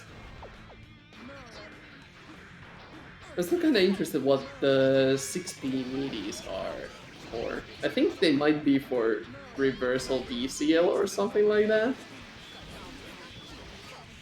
Yeah, could be. As long as you put something that can't be skipped over on the board, the VCL reversal VCL is not really a valid option. But if you go for like 2Ks, 2Ds, depending on the hitbox of your low, reversal VCL will actually go over those. Oh, well, we got stunned again. Did he get counter hit? I didn't notice a counter hit. Yeah, that's the thing. Mei deals so much damage especially if you're resetting your combos. And you're very likely to get stunned against Mei. Snaptastic showing some movement options there. Goes for a hard read blitz. Now he has no meter for the rest of the round, while Uncle Q has almost full bar. We're gonna see. Oh no! The timing didn't quite align there. The ball is still in front of Snaptastic. I get the idea. Go on. I just had a dumb joke. Hey, but we love dumb jokes. I realized they won't work out. It would have worked better in finish. But I digress. Back to the game. Snap is getting a lot of good IBs on the Dolphins, which is really helping him out, not letting Uncle Q reset the pressure. Oh, he decided to blitz back in the air. Uncle Q heart baiting the burst. Damn, that was such a ballsy move for Snap to not go for that burst. Just straight up hops into him. So Uncle Q, finally taking the lead, has woken up a bit from the first two games. Not dropping conversions, just running his own basic game plan, giving us the cool inertia mix-ups into Uri's damage. Yeah, Uncle Q is slowly warming up. Oh, I have a personal pet peeve where Snaptastic and a ton of other Enos like to do the VCL after JD, and it's like 100% punishable on reaction, but for some reason everyone, the instant they see JD, will mash. And then they get capped. Ooh, that was a good IB from Uncle Q, but unfortunately, Eno recovers pretty early, plus frames. Even if you block this, you're still gonna eat a mix-up afterwards. Disgusting super, that one. Fortissimo is such a dirty super in so many ways.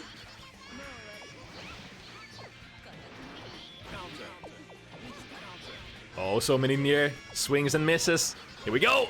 Inertia time! That's just gonna be a normal walk. Oh, 6-7.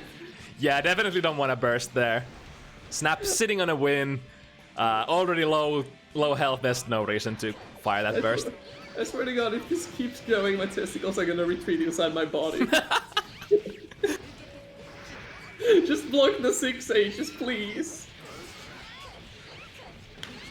It hurts my soul. Speaking of Fortissimo, oh, the burst! Yeah. Well, that's beautiful. That was just a beautiful game. Evening it out, 3-3.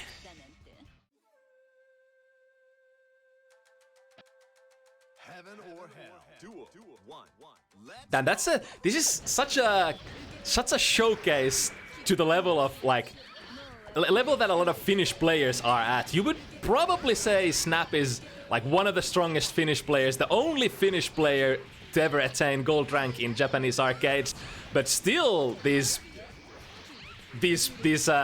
quote-unquote lesser players still able to challenge the top players pretty like with a good what do you call it? I mean, I've been talking to like Rosari, for example, lately, and he was pleasantly surprised by how well we play over here. Like overall, the level of play in Europe. So overall, I think that our level of play is better than is generally thought of.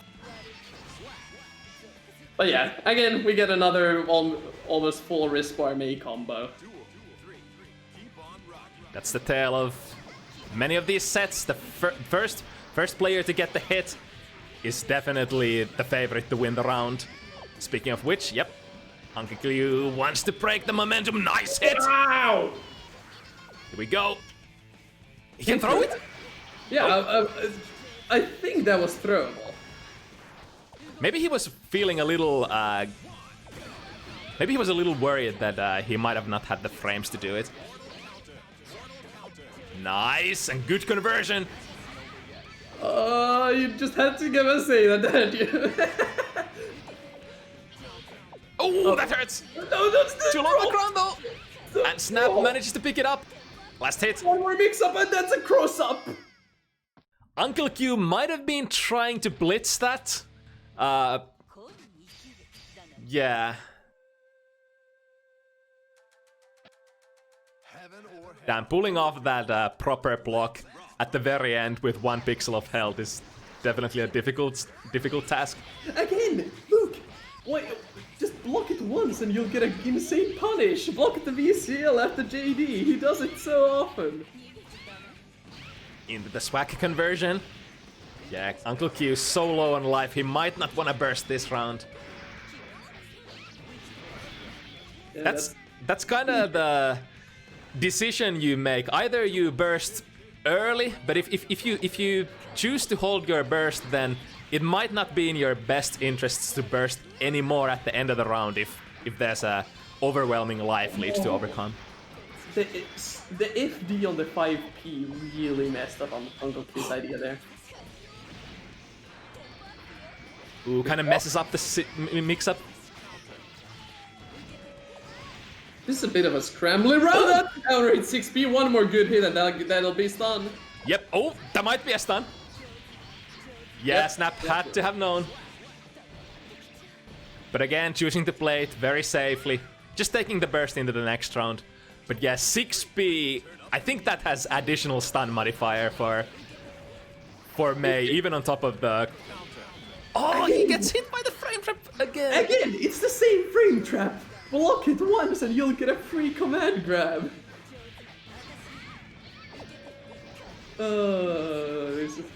I'm sorry if this sounds a bit mean, but it's just such a pet peeve of mine. Ooh, with the overhead, airtight. Snap is just running a train on this man now. One more mix-up goes for the Dust YRC. Oh, burst! Super! It hits as well! So much damage and so much stun as well. Uncle Q coming in with a vengeance. He has all the meter. One more hit. He goes for the command grab, but no, there's no RC. And he loses the round. He had a great idea, but Snaptastic was ready. Was that 5 for Snap? Yeah, 5-3.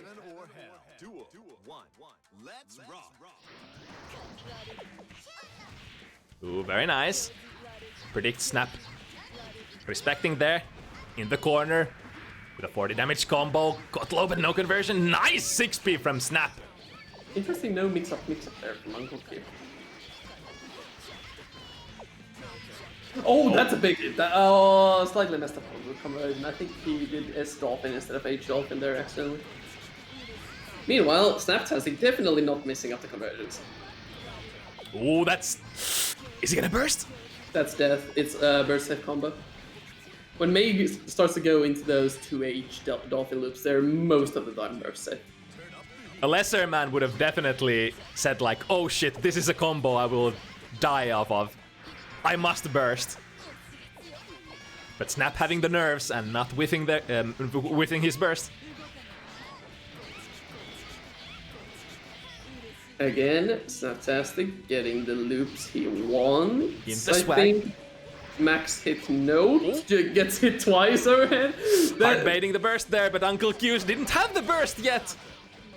Just mashing 5P. He wants to fish out the resets Snap is doing. He doesn't go for the F-Shiki. F-Shiki would have worked. Oh, yes, nice. Recognizing Dolphin is coming. YRC, Jumpy. Get the heck out of there, mister. I swear it's the most infuriating thing Ino can do is that when she goes for like air dash jump H and it hits, just re-dash jump H and then convert.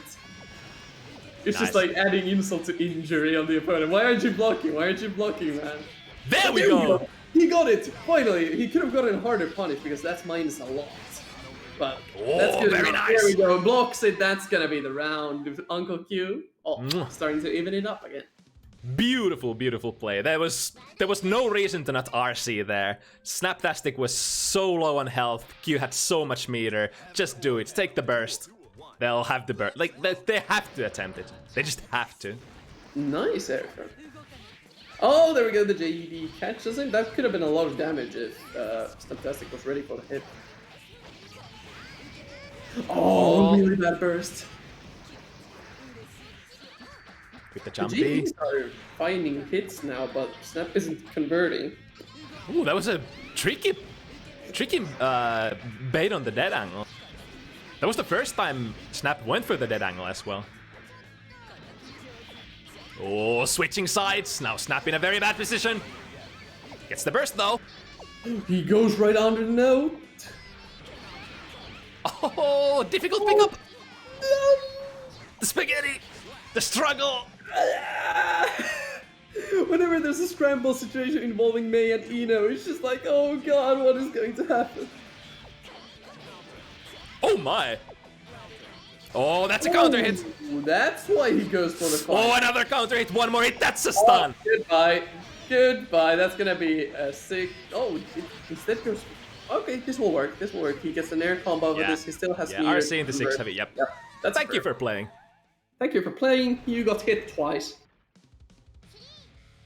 That was so many resets into counter hits. And Uncle Q evens up to 5-5.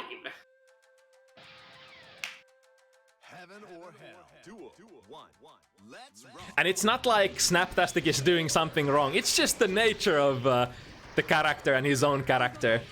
Ooh, that's a bad counter hit. He has to burst that. That would have been probably like 220 damage. Again, with the big counter hit conversion. In the corner, here we go. Ooh, he's in a good position to dodge this. That's a punish. That was a clean. Oh, he messes up the conversion just slightly. Needs one good hit still. That was interesting. It looked like Q was going for a command grab, but backdashes out of the situation just in time. I think he was reading some sort of reverse option.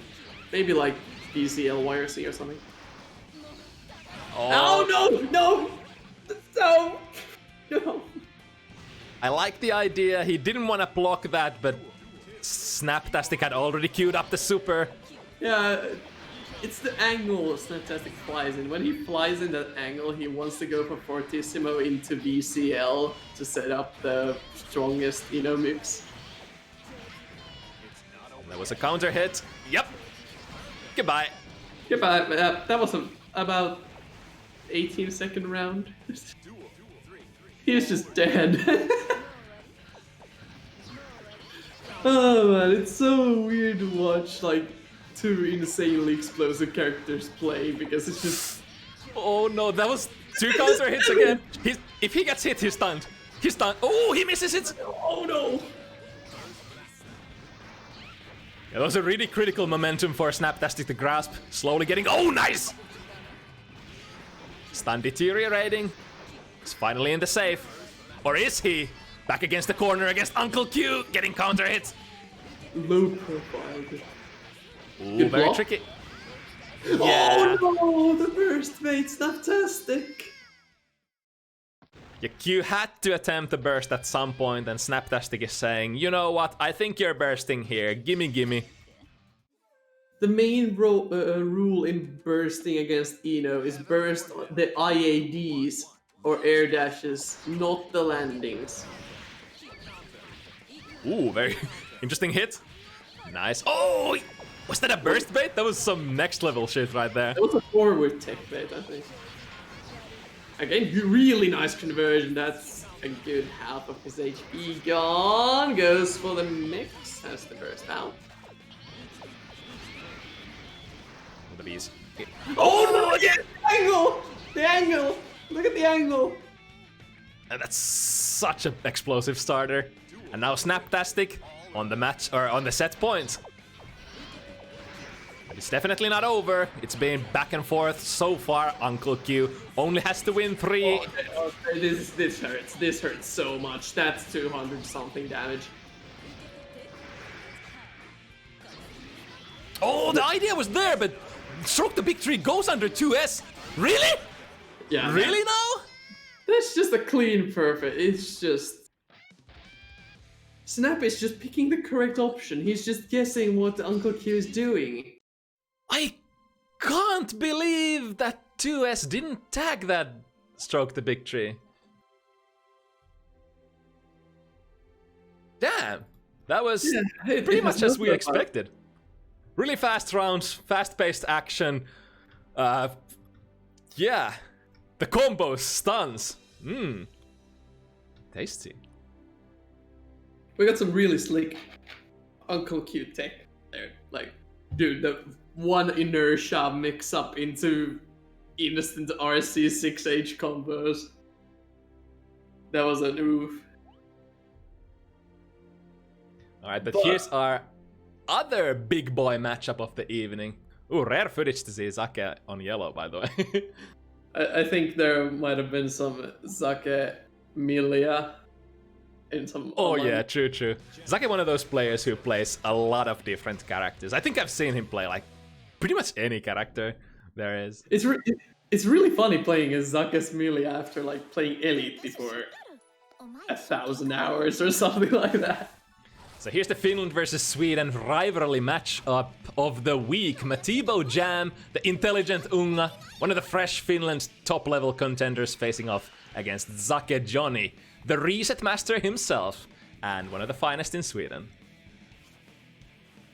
So, to be completely honest, I have no idea how this matchup is. I just assume it's Johnny favor, just because of the huge coverage of his buttons.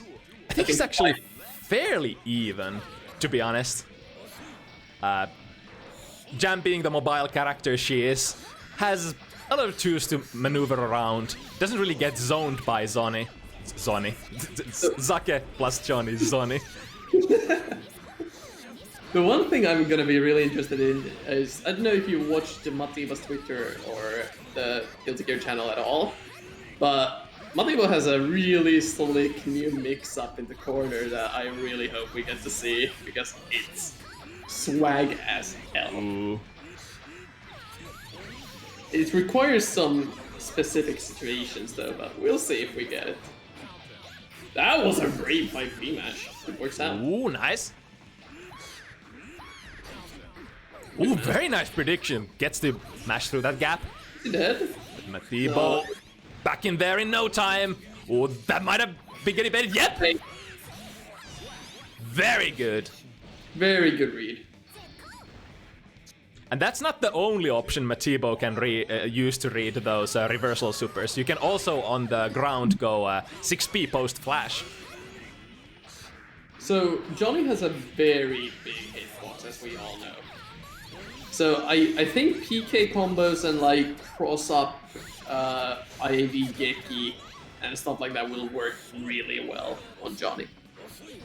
Yeah, in general, like both combos and Oh, that's not where you want to burst. oh, just firing the laser beam now. Zake level 1. And the problem with level 1 is you have no rewards, you have no reach. Here we go, level 3 though. Oh no, he misses it! But double unfortunate, Matibo takes straight into a card charge. Oh, what? Tragic. I can't believe Zake is already on Yomi layer 36. Getting that sneaky card charge at neutral. Obviously the game plan, pretty much same as any. Very nice. Mashing Kara throw on Johnny pressure, I like it. Speaking of Kara throws, like both of these characters have pretty decent extra range on their throw. Obviously, Jam with her forward throw and Johnny with the K plus heavy. That was interesting. I think he's dead. Looks pretty dead to me. Oh no! Zake, please. Oh! Okay. He just had the read there. He was just waiting for it. That's so reminiscent of Sin players just charging their big driver when the opponent is on their last health. Zake was holding the Mistfinder there, just waiting for Matibo to go into FD and potentially waste their FD and just get it, like just looking to get that free chip out. He's just standing there menacingly. That's a lot of damage again. The small comment, no worries, Zake, no worries, Zake. We know this is all part of your great plan. Every single one of this is part of your great plan. Okay, Matibo's turned to pressure a bit. Tried to jump out. Zaki used a lot of reversal blitz trying to RPS Matibo's meaties. Okay, here's you know what? He didn't go for the mix-up. He did the mix-up setup, but he didn't go for the mix-up itself. I guess he wasn't confident. Ooh, nice block from Zaki. Misses the punish though, it would have been the round, but no matter. Managed to get the 6k. Finishes this off. Yeah, Zaki was unfortunate. Oh, sorry. Yeah, go. If you see the Ryujin card being used and it looks weird in the corner, that's when the setup is gonna happen. I think Matibo also mentioned having like, just in general, just goes for the Ryujin. I think that Ryujin also, once again! Ow, that's gonna hurt if the PK, okay, doesn't go for the PK. Just goes for the regular mix-up. I think that Ryujin is also surprisingly good response to some of Johnny's pressure options, according to the man himself. What? So did he dead angled the TK final, right? And it ended up missing. Damn.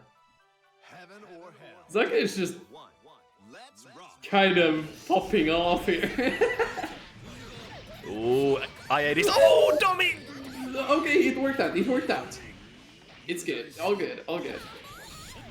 It's such a difficult ordeal to get actual relevant bursts against Johnny. Oh, that was a bad disrespect by Mateo. He didn't trust the meaty side. Swag.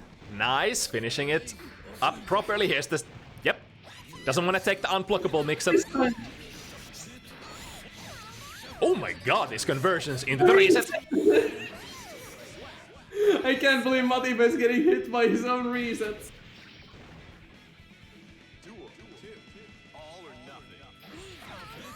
Oh no, that's definitely not what he wanted. Giving Johnny level 2 right off the bat. That's gonna be a really tough round to overcome. Double hit. Oh, nice. Oh, let's see. I think he's 6Ps here. No. That's right. He did 2S. Yeah, the thing is, like, you have to either be at neutral state or within 2P to have access to the whiff cancel 6P. If you're committing to about What? That's interesting. What? What? Okay, Zaki. Okay. Okay? Question mark? Just cross up the man across the screen. Okay. Here's Johnny. Here's Johnny. God damn. All right.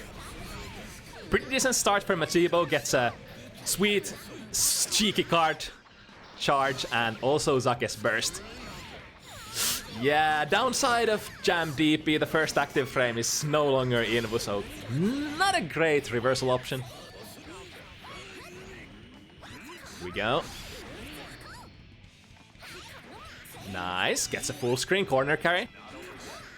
And still has 50 meter to spend if he wants to go for something. There we go, pressure reset. Needs... Oh, nice!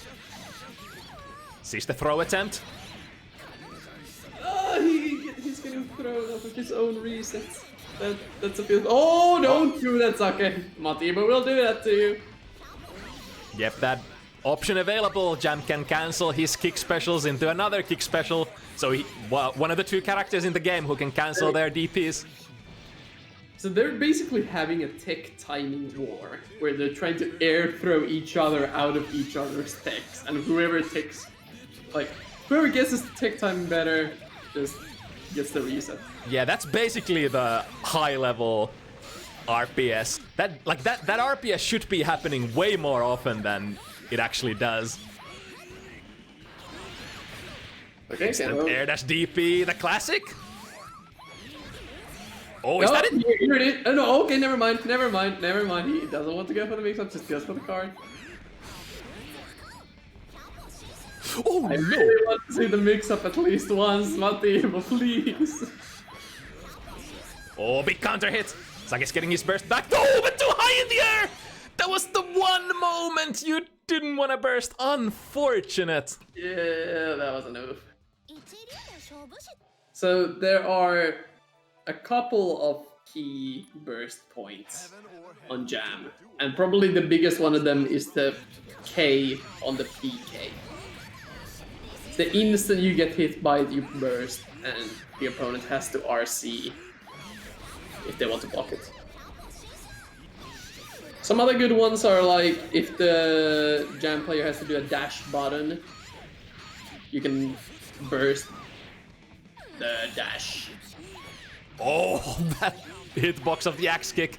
Matibo full charge. I think he went for 6p, right? Yeah, yep. 6p. Matibo has full stick of meter.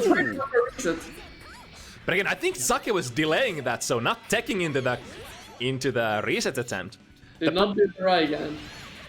Yeah, the downside of doing those resets is that I guess your default timing for reading their tech is like instantly, but when they start...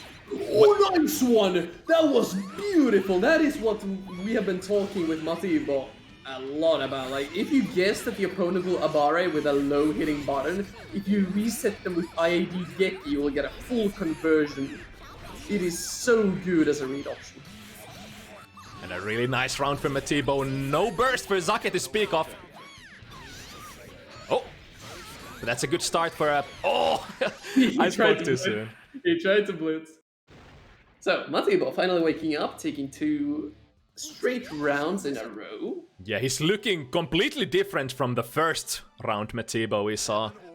He's getting reset a lot less. He's starting to adapt to what Zake is doing. Matibo definitely one of those players who have the shakes. If oh, what a burst read! Using Mawarikomi.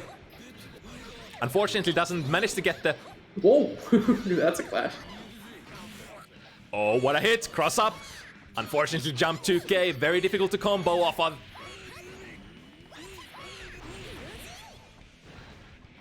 One last hit, he has so much meter on his side.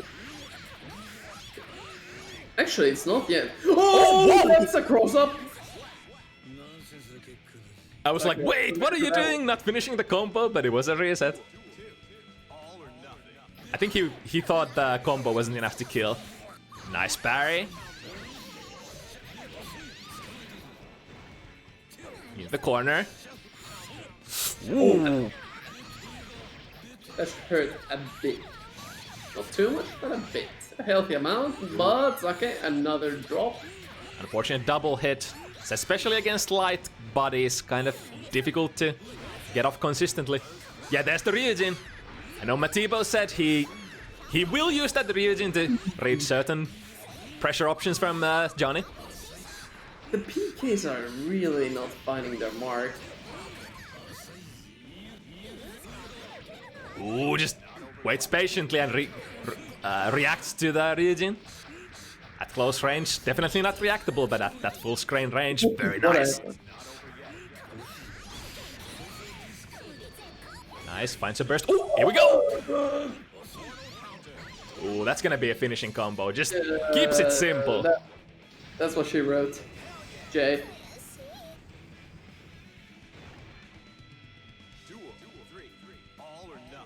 It's almost like Johnny 5P is also a good button. Ooh, another unfortunate double hit, but gets the reset. Both of these players are missing their combo, and there's a lot. Both of these characters are fairly, character specific and pretty technical when it comes to their combo routes, so you can't really blame players of these characters for missing some of their combos. Matibo has the corner again. The risk bar was starting to look a bit scary. Oh, he has to find a burst! Oh, yeah, no! I think Zake intentionally delayed the coin as well, so that normally people burst a coin there, but the coin was a black beat, so I think there was some sort of bait going on there. Yeah. Good, avoiding the early coin. Once again, the most important game plan against Johnny. Keep Johnny at level 1 as long as you can. There we go, Ryujin through the coin. Oh my. Oh, drops the pickup. Ooh, that's gonna be pretty decent. Oh! okay. Zaka managed to convert into a knockdown. He tried to parry it, but was not good on the hitbox, sadly. Ooh, gets a reset with 6k. Ooh, I think, yep. That'll avoid it. Good read from Zake. Zake advancing to Yomi layer 46.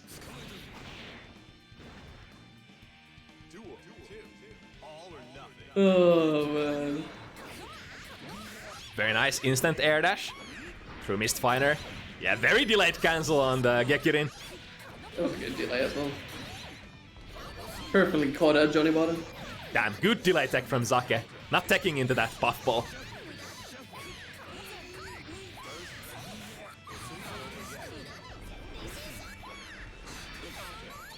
Ooh, 6p against the Ryujin cancel. Both players trying to find that one critical hit. Very nice! Was holding FD there against the anti-air. Zake is definitely showing his control. Oh my goodness. That's an old burst. That could be big or not because Matibo did a mistake. Damn, that's so unfortunate, dying with all that juice.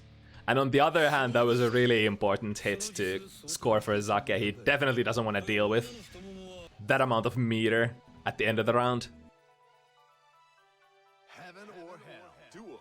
One. Let's rock.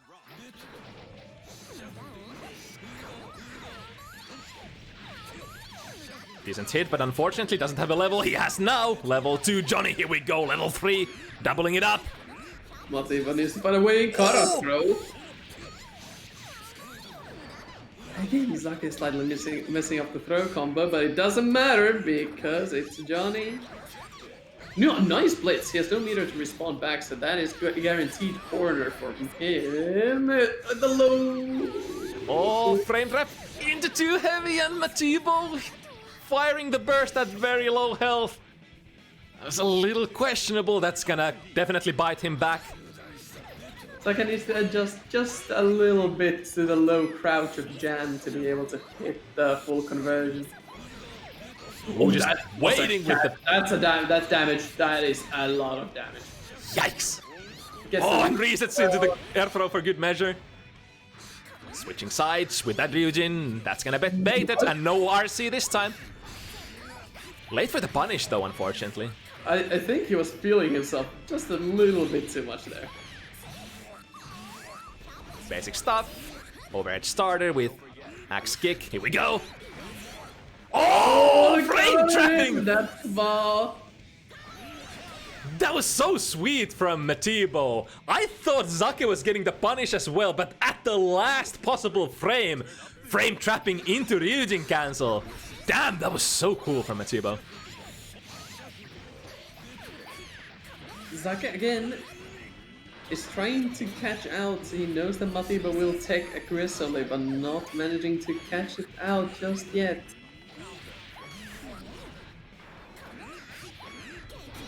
Ooh, overhead. Scoring the hit once again. That could be it. He has the full tank. Into ball. RC. Doesn't even need it. It actually finishes off. Doesn't even need to go for the Guts Killer. It's one of the most damaging supers, if not the most damaging super in the game. Just slap that at the end of any pro-rated combo. You get anywhere from like 50 damage to 100 damage. Usually like closer to 100. And that's pretty sick, to be honest. Definitely, at least, I think it has the highest guaranteed damage output. Yeah, pretty much. That's such a sweet tool, but... Here's Zake. Has the levels, gets the one hit.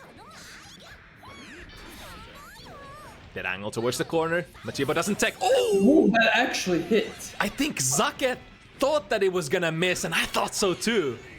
I was so sure that was gonna clash.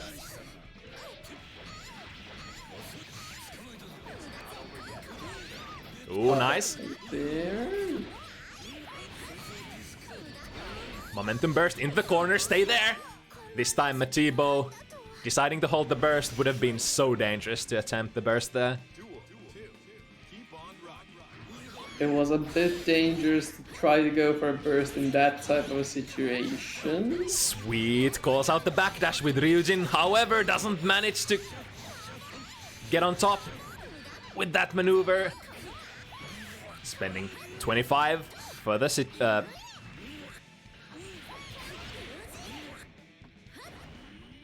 Oh! He went for the cross-up setup.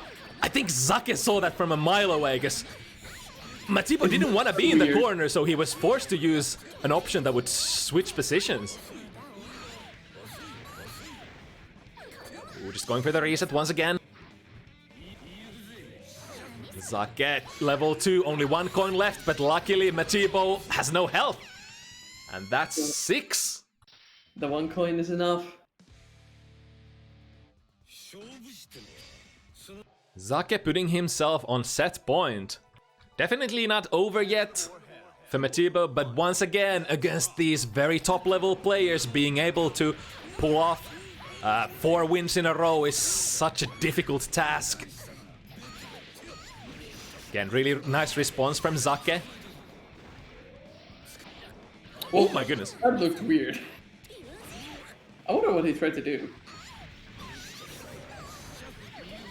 Okay, treasure hunt combos, we got those. Yep. Just bursts out, doesn't want to give him the levels. Oh, that 6P was so close, but with the RC baiting the burst. Zake gets the level 3 once again, has all the juice he needs. Now looking for the combo, gets a throw, I think. That's really close to finishing it. Not quite, choosing to hold the levels instead. Low air dash, and Matibo's blocking low.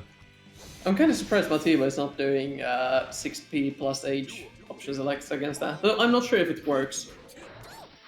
Parry might also work against that.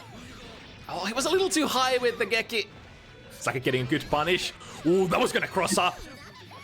He's checking that if Zake knows how to convert those Abaras into knockdown. He's willing to trade small amounts of damage when he still has the life bar for no knockdown, so he gets to play the game. Ooh, very nice pressure resets. Here we go, and now Zake doesn't have a burst available. Although not like Zake would burst this round anyway. Oh, that was... Oh no! It's so difficult to burst against Johnny. And here's Zake. This could be it. Yeah, that's gonna be it. It was just a tough spot after Johnny got level 2. Zake Johnny from Sweden, ladies and gentlemen. Yeah, congrats to Zake. Very nice gameplay. Even with all the resets and drops, but that's Zake. Yeah, good showing from Matibo, being able to hang in there with one of the strongest for such a long time. Got 3 rounds. That's more than, you know, anyone could wish for. Good shit. But in the end... But yeah, as you might have noticed by my commentary quality, I am dying of sleep deprivation. Thanks for still having me. No problem, it's always such a pleasure commentating with you. Feel free to hop on in the future as well. The next time we have the FT7s and I'm not playing, I'll hop on and actually do proper commentary, because I have to do proper commentary tomorrow and I am tired as hell, so I'm just here like... I'm here to chill today. But yeah, I'll definitely join again. Yep, but that's all the matchups for today. Thank you everybody for watching, thank you for playing. It was nice having so many signups for this week. The more signups we have, the better matchups we are able to come up with. So keep signing up, we'll post the sign up forms in all the Nordic relevant Discords. Sign up will set you up with a good match. And we'll see you again next Sunday with more Guilty Gear Nordic FT7 action. That's it for today. Signing out. See you later. Bye-bye.